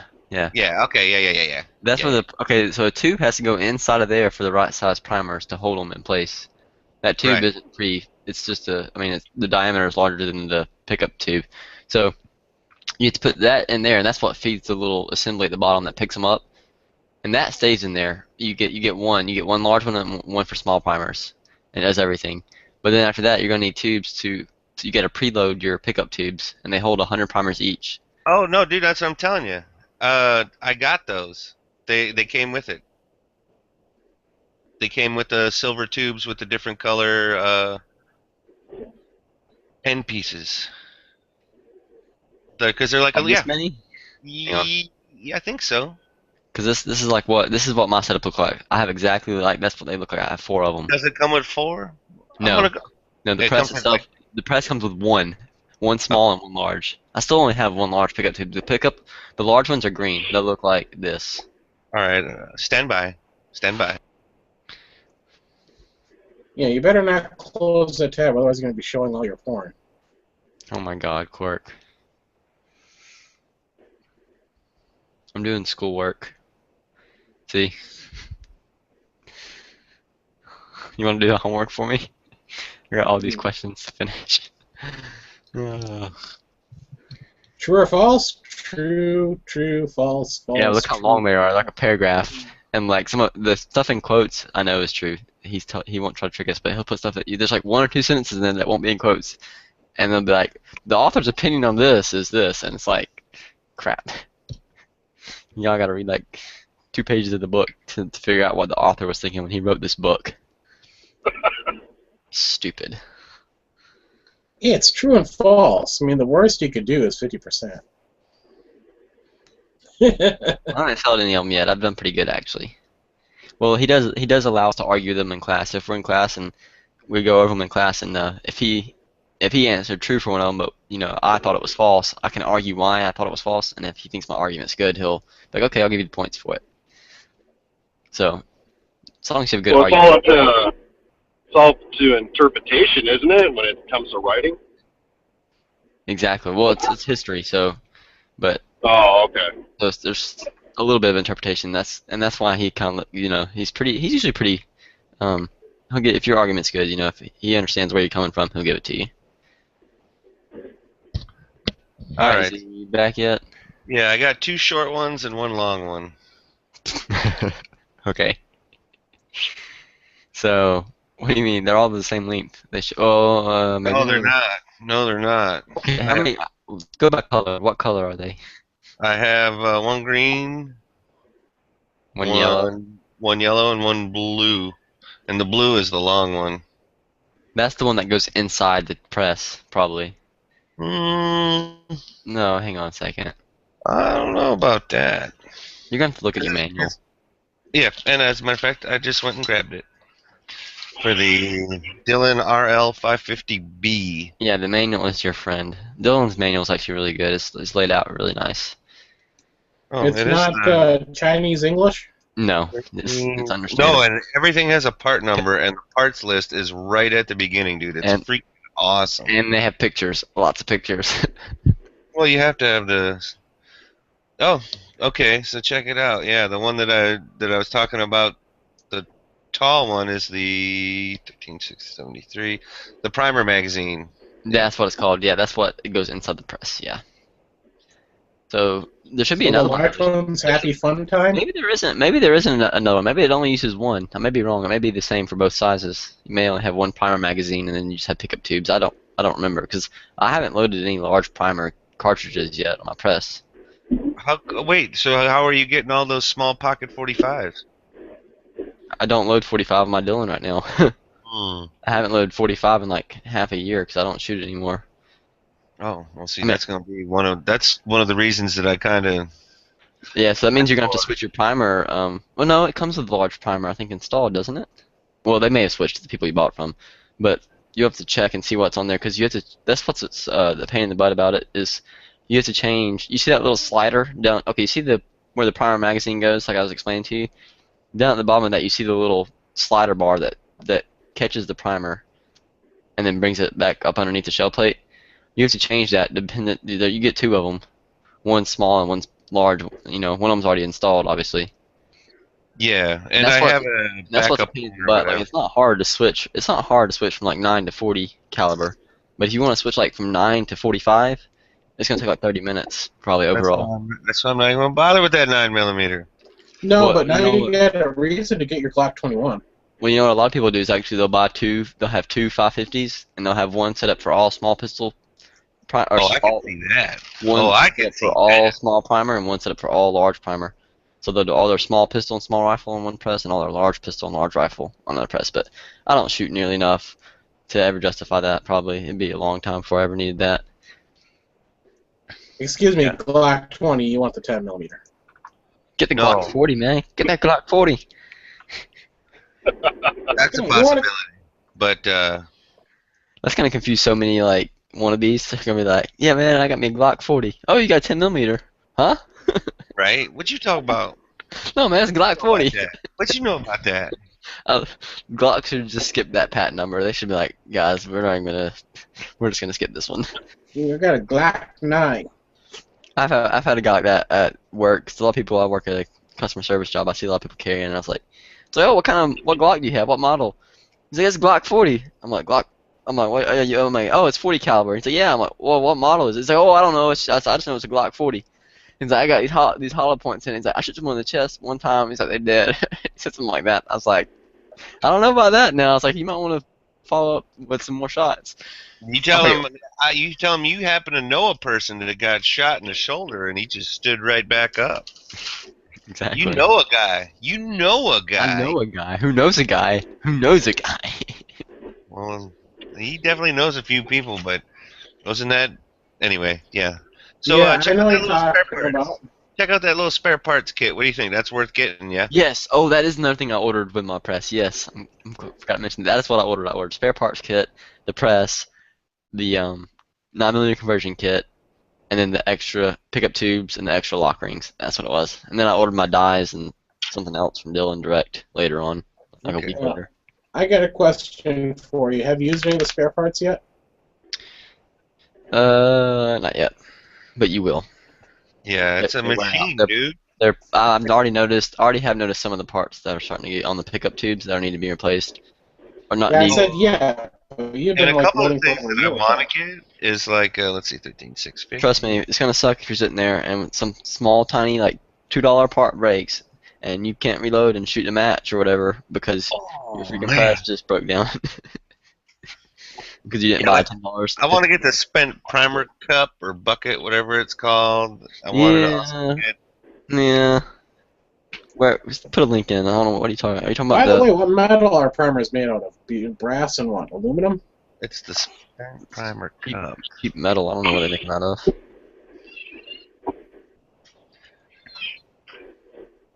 And I also wanted. I'm working on it. Come on. Oh, I forgot you're a FUD computer. I have to spell the word, bro. Yeah, when he types with the nose, it takes a while.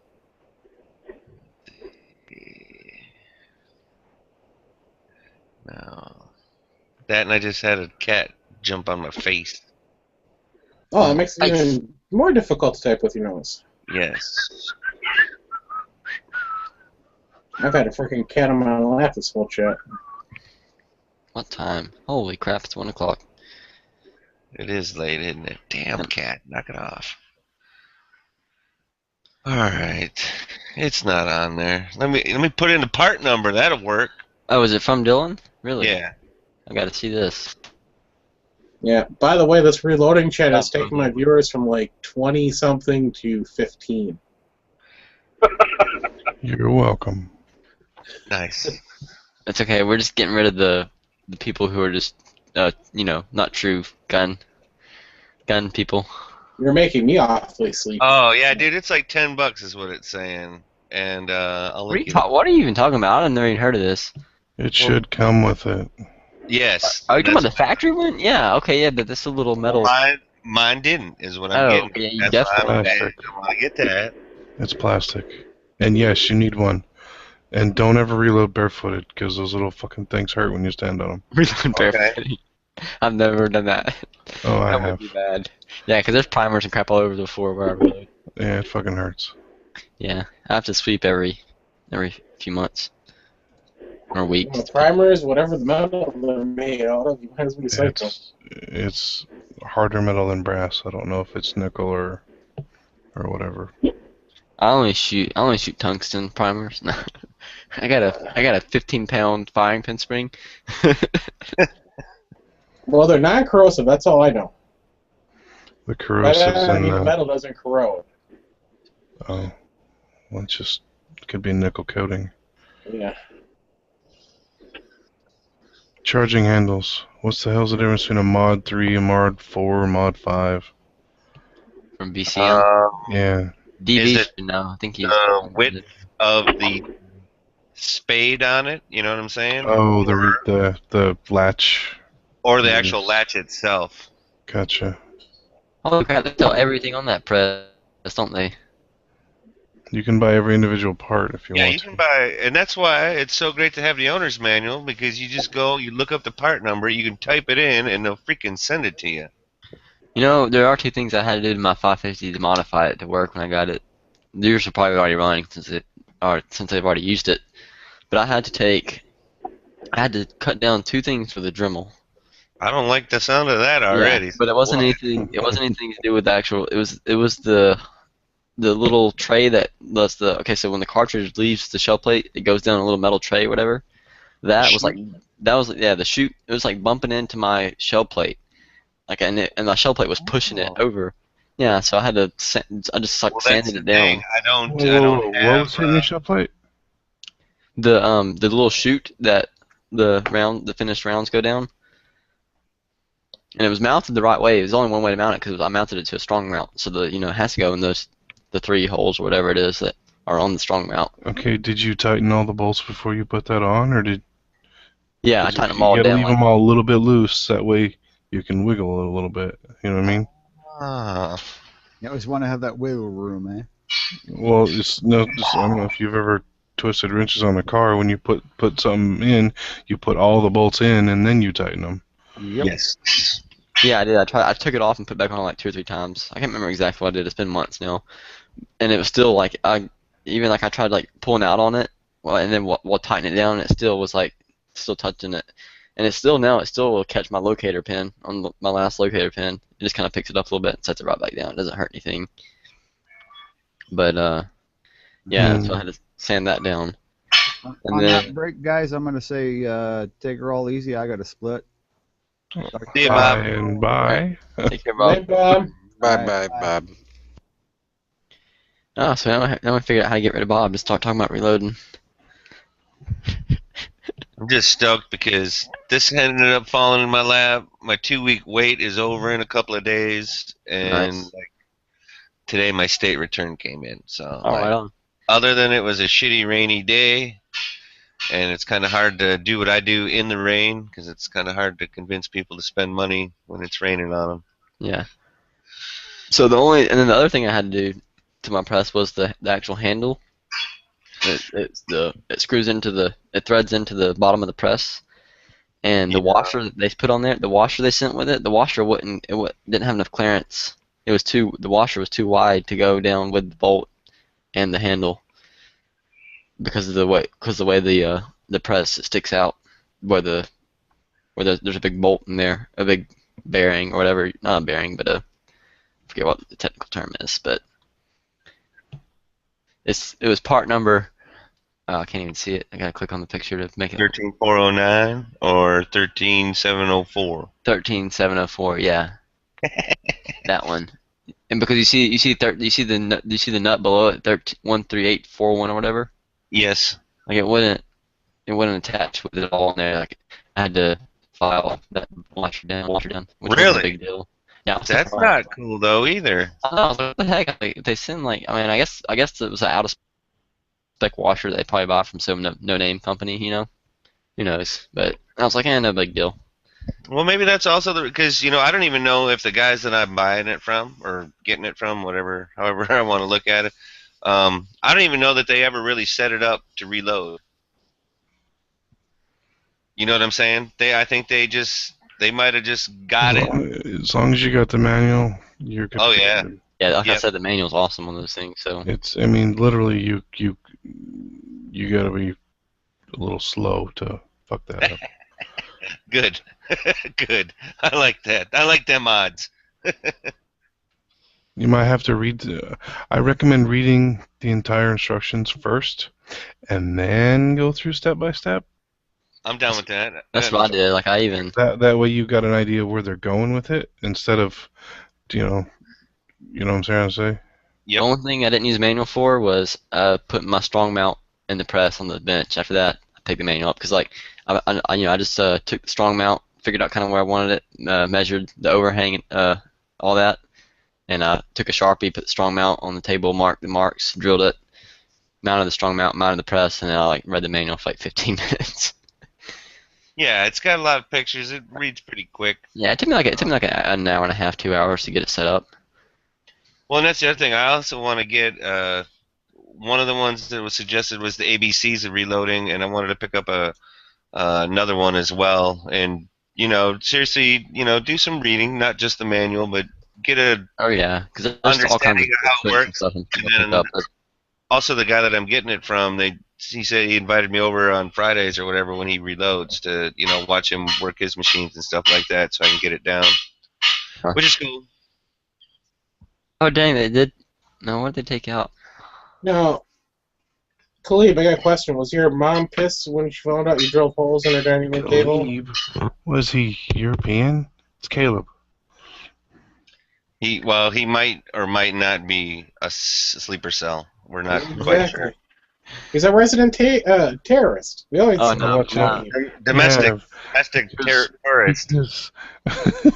because towel heads have a freaking southern accent. Towel has a what? Southern accent? That's what exactly. It's my That's cover. why he's a deep sleeper cell. Yeah, he's a converted Muslim. Come on. But anyways, you said you missed that deal on the. It ran out. Wait, no, they're still selling the bulk carrier group. No, The bulk carrier group is no longer free with it though. Whereas they were giving the BCMs away or BCGs away with 16-inch uppers. Yeah, Caleb just ended up getting in on that little Weasley fucker. Well, but here's the thing. It says you can add the BC bulk carrier group and the charging handle for only $70. Yeah, the charging handle's 50. So. Yeah, but that means you get. But it's a $20 BCG, but yeah, I know, but still.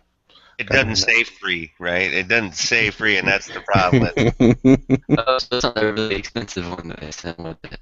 Well, BCGs are what, 160? Yeah. Wait, so it's not the $160 one they were putting in there before? I don't know. I'm looking it up right now. Because I have no idea what's in mine. It just says BC. I mean, I have no idea. I was like, It's oh, they only the have cheapest one. one ever. yeah, they only have one as far as I know. Let me search their website. Yeah, the free doubt one you that. got is made out of pot metal and it's gonna break. What? Better not. I'm kidding. Yeah, no doubt, dude. That's a Okay, the cheapest bulk carrier group they have is $120. That's the one you probably got free.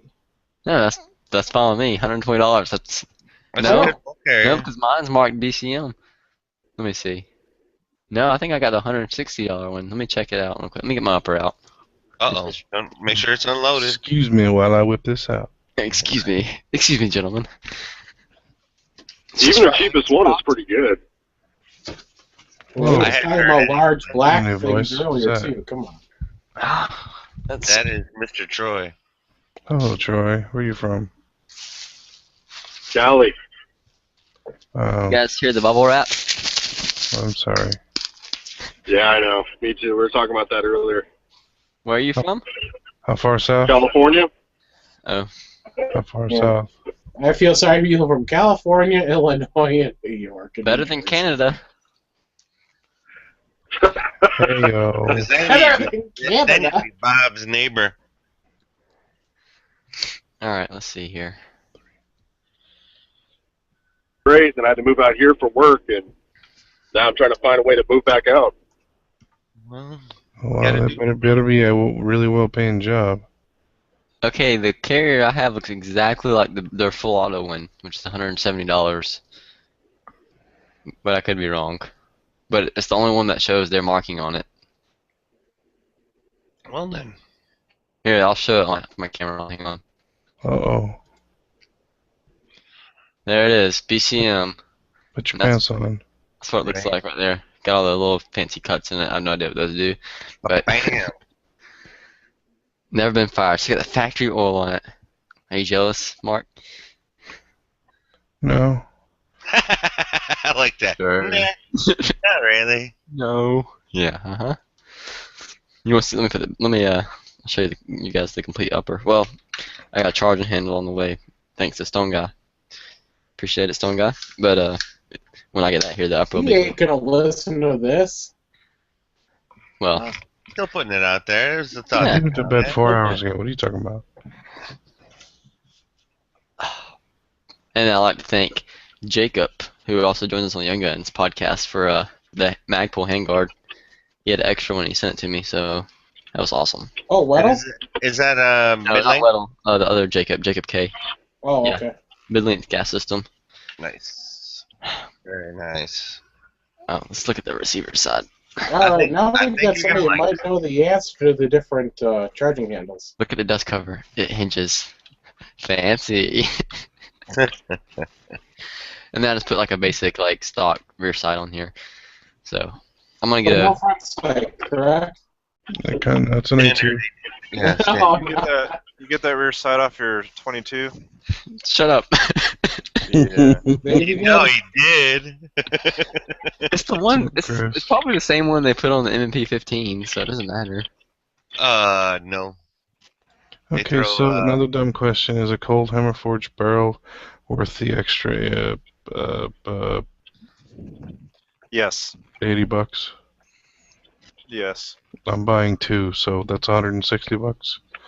It's That's worth what I it. got. It even says it right here on the receiver. Iraqi veteran 8888 proved it last month that it's worth it. When Okay. you put the Hey, you were infantry. Yeah. Have you used a gunfighter charging handles?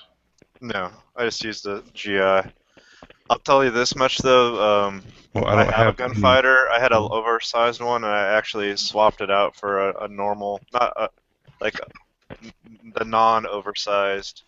Okay, so you're saying don't get the large because you'll catch it on shit. You'll catch it on shit, and it'll if you have it like slung across your chest, it'll sit there and just Okay. stick you in the or in your Sternum? sternum. Yeah. Yay, one more thing to hit me in the junk. No. Well, I'm if your fine. junk is Well, up I mean, that high, if you're slinging it that low, I guess. But if I'm you're joking, I'm stern- joking. I'd just go for the normal, either a USGI or just kind of like one of their like more The flush. small. Yeah, not the crazy shit. Okay, so I need to go mod 5. 10-4. I got a PMag today. Just one? Yeah, well, because I mean I don't even have the lower yet. I just bought it because that way when my friend comes over Saturday, I'll have my own magazine to use to shoot. Oh my god, dude. Dude. It was I got a 40 rounder. Oh, Jesus Christ.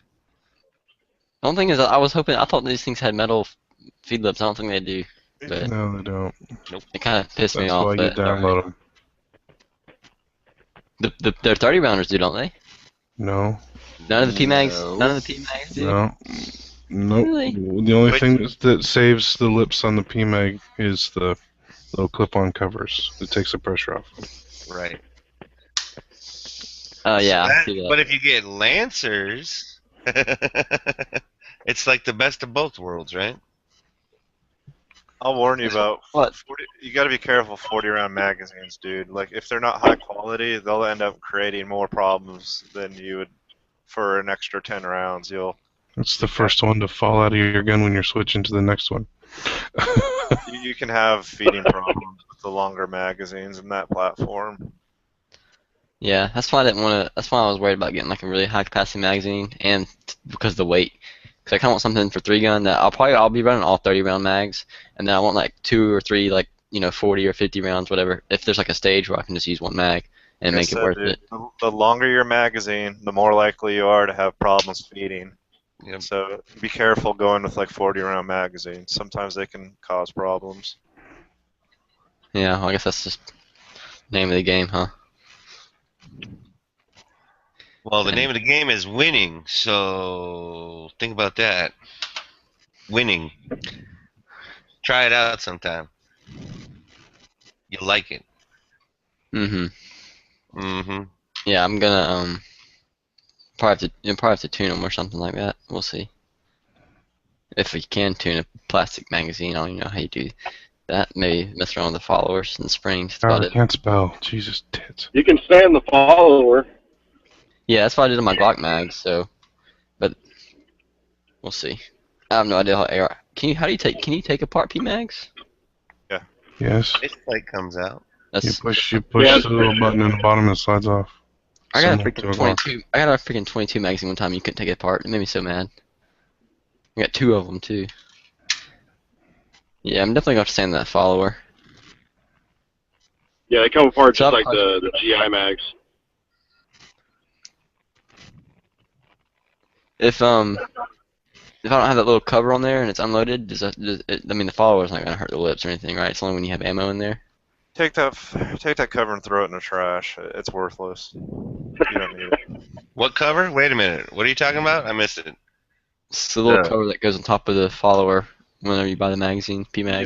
You don't need that thing. Well, I have 3 mags in my safe loaded to take the pressure off the lips. I leave the coppers on, and they just pop off real quick with your thumb. Alright, I gotta kid this out of bed. I'll be right back. So even with the mag downloaded, you put them on there? Yeah, just keep the lips from bending is what he's saying, I believe. Oh, okay, gotcha. Or potentially bending. Oh, I thought they were just to keep like debris and shit like that out of them. That's Well, what I that thought, as well, too. but you're protected. Well, think about it. If it's polymer or whatever, it could technically, if it landed on its lips or whatever, it could chip or. I mean, I'm not saying it would, but the potential is there, so you eliminate that if you have the dust cover on it. Basically. What about USGI mags, like regular standard capacity? Should I use 30-round P mags or like regular USGI mags? Doesn't matter, dude. As long as you buy quality. If you're not buying like, I don't know, freaking Tabco, not even Tabco, but like Pro Mag or something like that. If you're not buying Pro Mag stuff, you're probably doing all right. Okay. USGI would be like, they're decent. They work. They get the job done. Especially the anti-tilt followers, you're golden. Yeah. What's gonna be better whenever it gets stepped on? Elanders are metal like GI mags, but they're not super duper. I have magazines in my closet that are so that I used my entire time through the army, and they're so jacked up you wouldn't think they would feed, and they feed perfectly. So just don't buy like some junky ass magazines, and you'll be all right. So buy reputable companies. USGI, or Lancer, Magpul. There's a bunch of polymer. There's like more polymer magazines that I can even name right now. Right. So, I was looking at because I was looking on Brownells, and they sell like USGI mags for like $10 a pop or something like that, or maybe a little less. you So can find them cheap anywhere. I mean, they're everywhere. Right, and those. Go to a gun show, and I bet you somebody will have a giant box of just used ones. Right. Just $5 through them and pick up some. Buy $5 a piece or something. Go to Wolf, get some new springs. Go to Magpul, get some followers. Swap out those springs and followers, and you have basically brand new magazines. So this is what it looks like. Stay away from the Troy battle mags. Yeah, the Troy battle mags are kind of junky. Okay. I don't like them at all. I can just imagine it now. What are you imagining? With a lower there. You need to start thinking. You're what are you, 19, 20 years old? You need to start thinking about girls, dude. You're imagining the wrong things right now.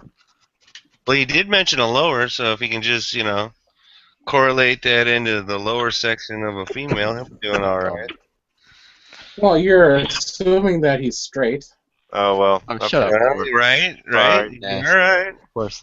I should have said you need to start thinking about getting laid or something, man. You're a little too You're a little too wrapped around the axle here.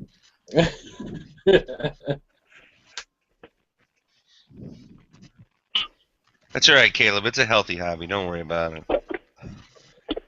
Well, his reloading hobby's not really all that healthy with all that lead fumes he breathes in. So I don't breathe in hardly any. I don't breathe any lead in.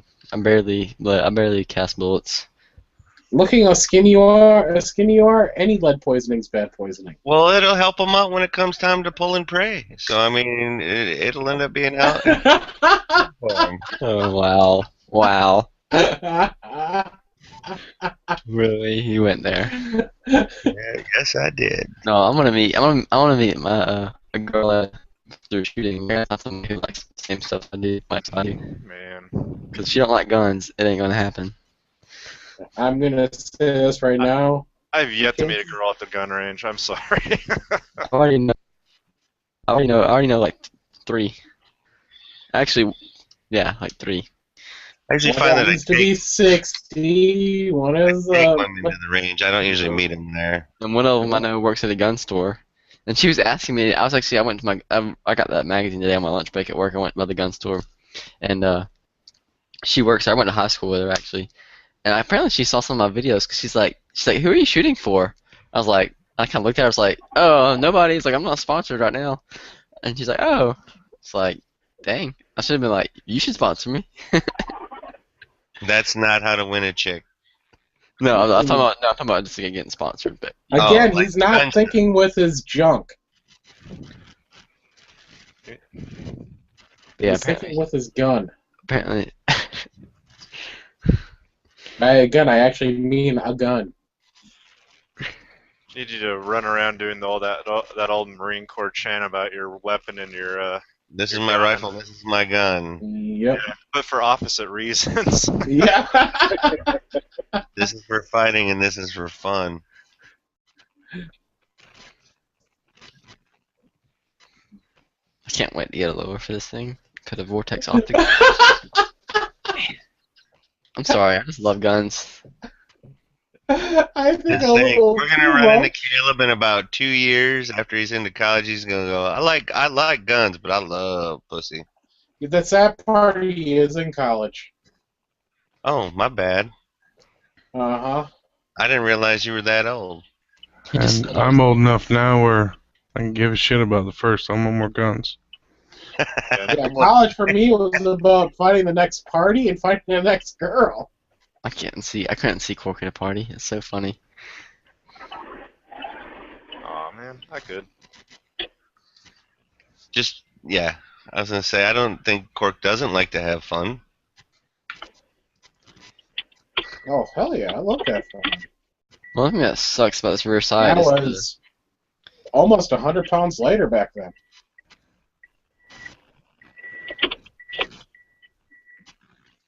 And get DB in here to give Caleb some love advice. There you go. Yep. Love broker. Hey, and by love advice, I mean like by the hour, you know. I sent a message to a girl just a few days ago, and she never even freaking responded. And like, it was disappointing. Yeah, sadly, when I saw Caleb's browsing history when he actually opened that window, not one porn site. Everything was guns. Well, sometimes you gotta shut it down before you jump on one of these things. Just in case some sound turns on or something. Yeah, he's 19. It should have been one thing gun and everything else porn. No, Cork, that just means I know how to use it. That just means I know how to use the incognito tab. Mm-hmm. You do that to hide your gun browsing from your parents. I think it's a little strange to never see any porn. DB did say that he would have got you some hookers in the 2000s, but his pimping days are over. Yeah, but I've been like 7, dude. Well, maybe they would have gave you a youth discount. I don't know. You were 7 in 2000? No, I was younger than that. I was 5 in 2000. Hey, I'd take a dirty old whore over a virgin any day. Are you on the highway? It's on tarmac. Or are you standing next to the highway? You got your thumb out? I think it's work in the Troy. corner. Yeah, it's me, man. Sorry about that. That's all good. I'm just checking, making sure you ain't getting run over or beat up by the state highway patrol guy. Dude, we all this talking about hookers. He had to run out and see if there's any available. Yeah, they got me on fire watch over here, so I'm pretty much just sitting around waiting for nothing to happen. That's what you hope, because you don't want to be on fire watch when there's a fucking fire, brother. Yeah, I know. You don't want to be that guy. Firewatch? What are you, the military? No, private security. They got a new complex going up over here, and the property management called us in. I was supposed to be on patrol tonight, but they called me in for fire watch. That's why I'm able to talk to you guys. Nice. Kind of hard to argue with that. A buddy of mine's a contractor for an army base in North Ireland, and he sits there using a mobile card. He'll play freaking games for hours. Yeah, I mean, we're kind of stuck and limited to like a 15-foot radius that we can move to. So, I mean, my boss, he doesn't give a shit. He comes out and bullshit with me, whatever, for about an hour or so, and then he's off. He just says, basically, as long as you're here, that's all they care about. Does anybody remember what that special forces unit that used to break into? That their job was to break into our own base, like sub. Oh, to test the security. Yeah, do you ever hear? I've heard of that crap. Yeah, I've heard of it. It's been a long time. I mean, that shit's wild. Some of the stories that those guys had were insane. Breaching like high security, like military complexes and stuff. So how do you not get shot at? Without anybody knowing. Those are the type of places they shoot first and ask why you're there later. Yeah. Half the time, those guys don't even have ammo in their rifles when they're on watch. But yeah, no, this was. Yeah, that's the sad part, man. Yeah, their job was they knew the risk, and this was their job to basically probe the security to find weaknesses, and these guys would like. I'll try to find. Let me see if I can find a Wikipedia.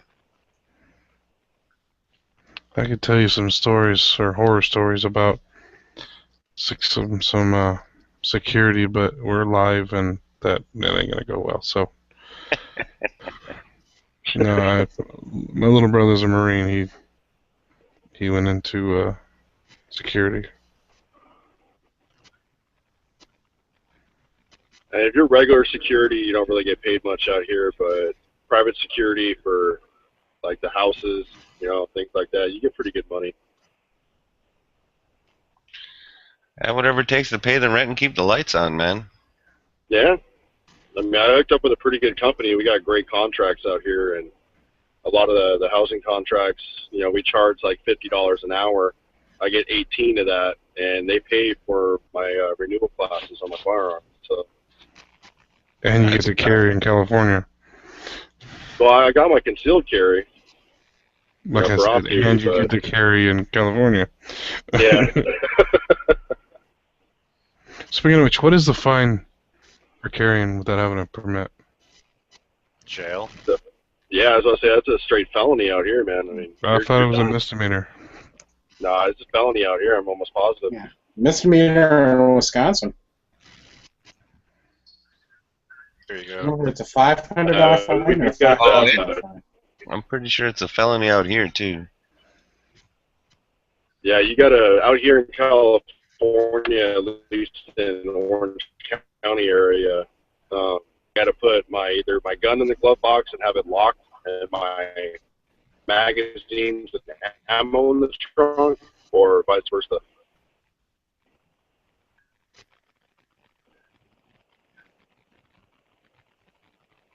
Yeah, you can. And if you don't let the officer know when you get pulled over that you're concealed carry, that's another problem. Find yourself in the middle of some shit. Yep. That's one of the main things they stress. They must have said it about 100 times. If you ever get pulled over, you better hand your card with your license, because if they find out that you're concealed carry, and you don't tell them about it, you're in some shit. Where's this at? In Cali? California, Orange Yeah. County. That's crazy. I guess it's just the mindset that they put all the officers into, because really it's their discretion, you know, more than anything. But if they all have the same mindset, it doesn't matter.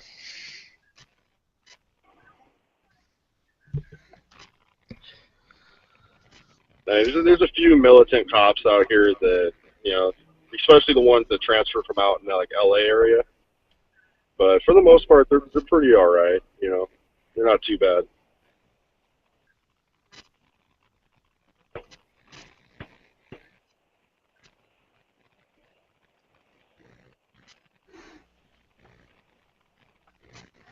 I'm reading the penal code. It says it's a felony if you are a felon. It's a misdemeanor if you're not. That's here in California. Yeah, that's the way I'm reading this. But if you don't hand over your carry permit? Well, I don't have a carry permit in California. But that doesn't mean I think he's saying if you're caught carrying without a license. Oh, gotcha. Yeah, but the misdemeanor, what does it carry for? Fine backslash amount of time in jail. That's what I'm looking at. It's a whole shit buttload of fine print. Give me a minute. You know, a max of no more than X amount of dollars and X amount of days in jail. Looks like $1,000. 90 days. Damn. Ouch. That's I not a could see a felony. white boy getting 90 days. I can see that right now. I don't. 90 days and the fine, or 90 days or the fine? They Well, probably run them consecutive. wait. I'm sorry. That was under brandishing. Oh, jeez. Dear God. Carrying I know I a wouldn't. loaded firearm charge. You know what? Here, let me. Like, I wouldn't have the money. I'd be spending 90 days in jail. Yeah, I know, What's wrong with $1,000, man. Khalib, skinny white boy like you? You won't be a virgin anymore, though. Oh, There's where I'm reading. Alright, let's see, what do we got here? hey, I got a question. Well, it's a gun question. Well, it's okay. Well, this is a gun chat on a gun channel, so technically you can ask your gun Well, question. I don't know. It's an AR question. So I don't know if Chris So is many listening. words. But Shoot, brother. Troy has ARs. Look at that. He's got pictures of them on his thing. What's this? I gotta turn my camera on. Why is this little on the gas block? What is that for? Is that just extra like material, like support? What are you talking Oh, about? that's bayonet your lug, bayonet Bayonet, lug. man. Oh, duh. I forgot about that. Can't take that to California. Yeah, brandishing Yeah, I was about to is... say. That's a no-go item. All right, I'm reading the brandishing law. The brandishing is actually less than the carrying a concealed weapon. Concealing a carry a weapon, I can't find the fine amount yet, but it's a 1-year jail sentence, up to 1 year. I've got to get a bayonet. For Yeah, this I thought it was, you know, considered a felony out here to conceal carry without license. Carrying the maximum. Or, it says, or Yeah, a it says felony. or. It says, A misdemeanor charge carries a maximum of 1 year in a county jail as punishment. Yep. let's see, where does it, a felony charge, what changes it to a felony, though? Carrying a loaded firearm is generally charged as a felony if the person accused has a prior felony on his or her record. Oh, If man. she knew or had to know the weapon was stolen, if she is a participant in a street or criminal street gang, as defined by under So basically, if I'm seeing, since the gun I would carry is not stolen, and I don't plan on using it in a crime unless I'm defending myself. And you're not a felon to start with. Exactly. So I would just be risking jail for a year.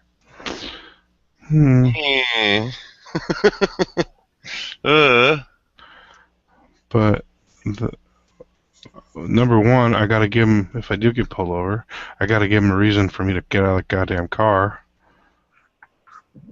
Yeah, Number one, exactly. I'll be in Sometimes a, that's just no, out of no, town plates, though. no, Sometimes, I'll right? be in a minivan with 3 kids and my wife Okay. in in shorts and flip flops.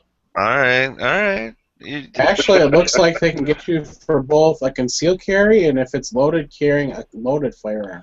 That's just one of those laws that they can get you an extra it's the year. add-on. Yeah, Yep. that's an extra year. It can be charged Yeah, as either as a misdemeanor or a throw it felony. in proper Yeah. storage. Yeah, and just so you know, it could be charged as a felony. Yeah, well, you read the felony fine print, and that's what I just said. You either have to be a felon, or the gun is stolen, or if it's used in the street crime. Carrying a loaded firearm is generally charged as a felony. Keep reading. Yeah, if the person accused is prior, but it said that you can be charged with it whether or not. All So the it's time. misdemeanor or a felony. Well, like I said, number one, I gotta give him a reason for me to get out of the goddamn car.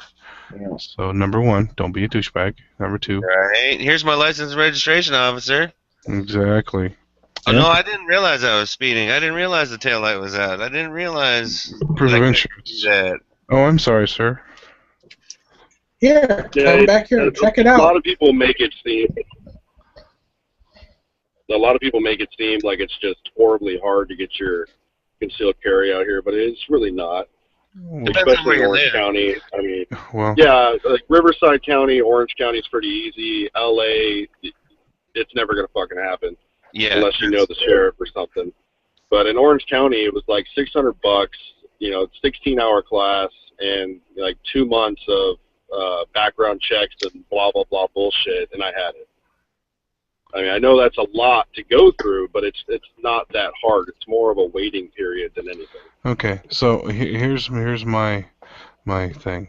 Considering how full the jails are down there, and considering I have no prior record, what's gonna happen? I'm gonna go there. They're gonna let me go if I do get arrested. They're gonna let me go. You know, I won't even probably spend the night. Then I'll just have to probably pay a fine. Well, I mean, they're probably going to confiscate the weapon and all that crap, and then you're going to have to pay backlog and storage fee and, court fees and everything else. I mean, but the main part of it, you're probably not going to go and actually spend time in jail from what it sounds like. I guess I have a major misconception of the law, because I thought it was a felony. Well, I bet you in LA County it is. Oh, yeah, in LA, you're fucked. Yeah, and by the way, if you're carrying on your person, Typed in what I would be carrying if I were to carry. So in other words, you're not crying too much about it. Go ahead, take it. Give me an excuse to buy something different when I get back home. Exactly. And the reason why that is because good luck finding it. I couldn't carry. Just kidding. yeah, you can take this Jennings. I don't care. Hey, speaking of carry, I'm kind of a chunky guy, and I got that Galco King Tuck, and it's cutting into my love handles a little bit. You're roboting, man. I heard it. He's kind of chunky. He uses a king tuck, and it's cutting into him on the front or in the back. Do you wear it at 2:30 or do you wear it at 4 o'clock? I wear it at 4 o'clock. Okay, move it to 2:30. Okay. So like just right before appendix. Basically, just like you're reaching in your front pocket. Okay, awesome. I'm a big fat fuck, so that's where I carry. Just yeah, I'm 5'9", 240, so. 6'1", 325, so. Jesus Christ. Caleb, get out of here before they eat you. Run. He's too skinny. There ain't enough meat on his ass. 5'11", well, pretty much 6 foot tall, 135 pounds. Jesus. Holy I literally shit bigger than No you. way. That's funny. You're not 135 pounds. I was going to say, my 7-year-old daughter's bigger than that. Dude, Well, I thought I was thin, man, you just I make was me gonna look say, like wait a minute. So's my 18-year-old. If I have on like winter clothes and boots, like maybe upper 130, I'm fucking 140. 6'2" and 175, and now you just made me look like a fat fuck.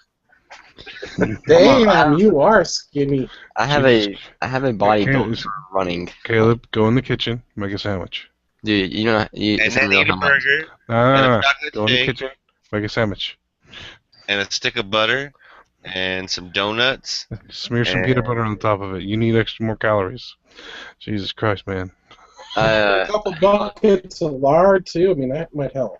Well, it wants Yeah. to taste good. You don't need to eat lard just to eat No, lard. Cook with lard, though. No, happy who I am. definitely. I have very little body fat. I'm very fit, so it's fine with me. Although I would like to work on my upper body strength for some shooting and stuff like that. I've been working on grip strength.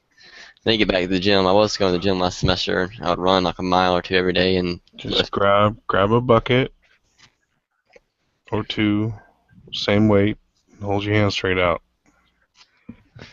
There you go. Just hold them. That's horrible, man. Wasn't no, that it'll get your shoulder strength up to where you can hold a rifle up forever. Rifle PT. Just put your when you get that rifle together, put it all, get it all together, get your lower and all that shit. Just let me see if you can Google this shit. Let me rifle PT.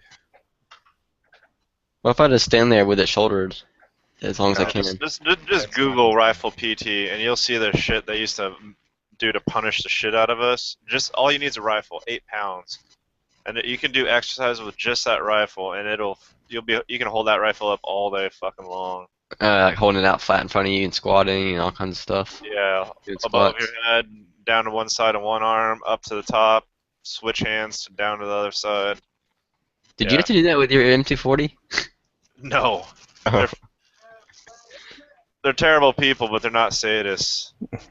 Well, that all depends on who's screaming at you. There you go, DB. There's an actual video of one of them right there. DB's not in here. Excuse me, not DB. Ballistic. My bad. You just got us confused. Wow. Well, I was gonna say BE, so that was. These are a bunch of fucking. Fuck these guys. Wait, what is this? Well,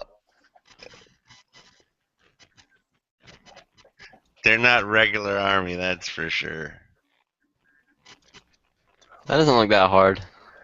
Yeah, it's not a matter of how hard it is. It's a matter of Jesus Christ. You're not trying to fucking look like Arnold Schwarzenegger. You're trying to build up endurance.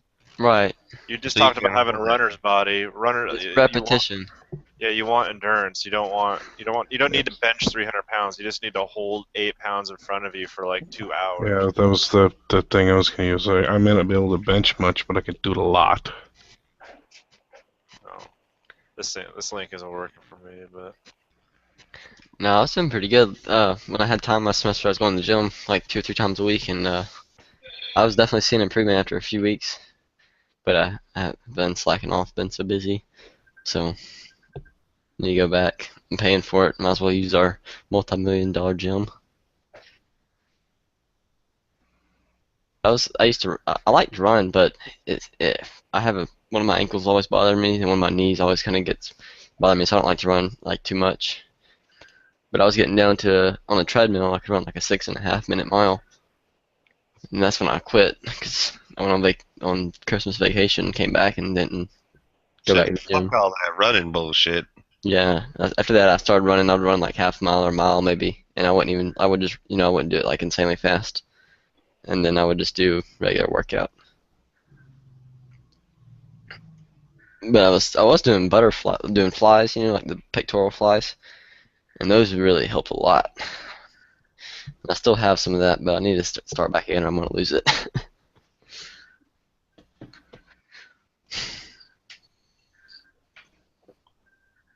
Yeah, my knees aren't good enough for that running shit no more. Yeah, I mean, really, if you think about the human body, it's not meant to run like that constantly. It's a survival thing. It's like you run when you have to, not because you can. It's like a jaguar, or it's like a cheetah or whatever. They don't run 70 miles an hour every day. They do it for like 10 seconds. I gotta put this upper back up. Don't want my prized possession getting scarred up. Oh, is it heavy? Is that what you're saying? You're saying it's a little heavy for you? No, I gotta pick my Is that, pencil. I gotta is that pick what you my. said? I gotta pick Say, my textbook back up and get back to say my. that thing weighs 5 pounds. Good lord. Hey, Caleb, right here is this is. Actually, it leaves off. Well, actually, it leaves off a bunch of exercises. Never mind. There's one where you switch from one arm to the other out in front of you. It's not on there. God damn it. What was the movie with Jan Michael Vincent with where he was doing? It was like a short, and he was doing the military PT, and like he would get all zenned out and everything. And one of them was the bucket thing. I'm gonna try and find that one because that's like what you were talking about earlier with the buckets out to your sides. You don't need much weight. I mean, it takes nothing to get that arm shaking. Yeah, lactic acid buildup will just, it starts tearing you up, man. Yeah, I know about that because I used to, when I was in middle school, I was a wrestler and we had to do freaking wall squats for like 15, 20 minutes, sometimes even longer. I mean, it's horrible. And then they make you stick your arms out in front of you. They'd be like, get those bull horns out there. Oh, crap. Really? It was not fun. Yeah, I didn't. I gave up that. I gave up that sport so I could shoot on the weekends and hunt.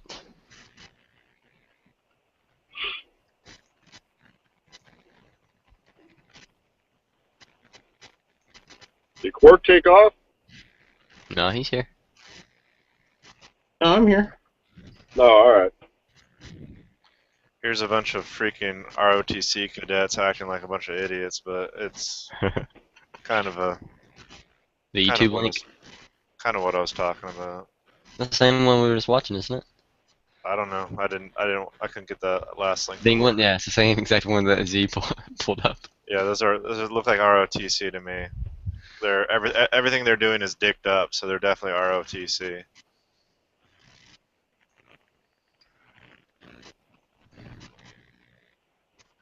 Have you seen the ROTC's new rifles? At least out here in California, they're just like those little wooden play school rifles we used to have as kids, you know what I mean? What? Yeah, it's pretty sad. They don't even really give them even replicas anymore, you know? No more rubber ducks. There's an academy here, a military academy for like high schoolers, um, near where I work, and I work at a grocery store, and we deliver. They place orders, and we charge them like delivery fee, whatever. So sometimes I go there. I usually take orders over there to them, and in the room, the copy room where I check off all the orders with the commandant office, whatever. They have like a big giant bin. I have a picture on my Instagram actually. A big giant bin of 19 of O3s. Oh, nice. And I asked the cadet today because he was coming in there. It was like the rifle squad, patrol squad. I was asking him like, those things even. I'm like, can you even work the action on those things? I was talking to him about like the stocks being all beat up and everything. He's like, yeah. He's like, they all have the firing pins out of them though, and even then some of them have like the barrel, the end of it, they'll have like a weld. The part of the barrel will be welded up, just like one section of it. Yeah, they used to plug the barrels when I was in there too, but at least you could still work the action and everything. But Yeah, the things I see nowadays, he said some of them were older, and he picked one up. He's like, let's look at this. He worked action, and it worked fine. I was like, oh wow. I was like, yeah, that's cool. Yeah, there was somebody running around taking old drill rifles and refurbishing. I can't remember the company, but it's kind of sketchy because some of those drill rifles, not only did they plug the barrel, they also drill out the receivers on some of them. So yeah. And the ones that even then though, when you plug them, doesn't that ruin the rifling and everything? you would have to replace a whole barrel. Yeah, you get a new barrel for it, or you'd be like shooting smooth. But then they weld the whole shut. Excuse me. Sorry, they weld the hole shut in the receiver, and that's where the weak spot is. Yeah, people were wondering about if that's a good idea. So yeah, that's the picture of them. I took a picture last time I was there. I was like, I'm gonna take a picture of these things, and you can see that's a pretty crappy picture, but you can see even then how some of the stocks are all beat up. Yeah. Yeah. It'd be a cool wall hanger. Yeah, I mean there's like 30 or 40 of them there. It's like that's pretty cool. we're not gonna say how I ended up with this, but for a while I used to have an AK-47 rubber duck that camouflage Santa Claus left for me one day, and I gave it to a friend of mine. But it was pretty cool. You could even mount a bayonet on it. It was like a metal, but like I don't know what they used for the barrel, but on the we used to use like these old M16A1 rubber ducks, and the barrel was it was an actual barrel. It was an actual M16 barrel that they put into this mold, and then they inject a hard polymer around it and create these rubber ducks. And they'll put the sling swivels. So they have like the swing swivels, and the front side post is metal, so you can mount a bayonet on it and everything. The That's AK awesome, man. the AK bayonet or AK rubber duck I used to have wasn't quite that cool, but even if that shit's all beat up, man, even if it's like a rubber duck, which is a complete non-firing anything, it's still a cool wall hanger. Yeah, my wife went out and got me one of those blank firing replica 92 FSs. And I got that above my TV right now, hanging on the wall. And those things, they look damn near real, man. They really do. They got to put on a little plaque. This makes me wanna get a rubber duck. I'm looking on eBay right now. Oh yeah, look They at got this. some nice replica AKs. I wouldn't mind And, having I a mean, Glock. I wouldn't mind having a Glock SIRT pistol. That'd be kind of cool. I don't. I want like that AK rubber duck is almost exactly like the one I had, except the one I had the stock was painted brown. Those are all rubber ducks. so it had like Yeah. Nice. a bakelite look to it almost. No, like this brown paint. Oh, okay. But if you look at the M16, you can see that front sight base, the sling swivel, the barrel, all that's a real actual barrel and stuff that's probably been shot smooth, but then they put it into this mold and use it for bayonet and whatever practice. Those cadets in that video, that's what they were using, it looked like. That's pretty sweet, man. I'm looking on eBay right now, trying to find one. Yeah, I went to my buddy's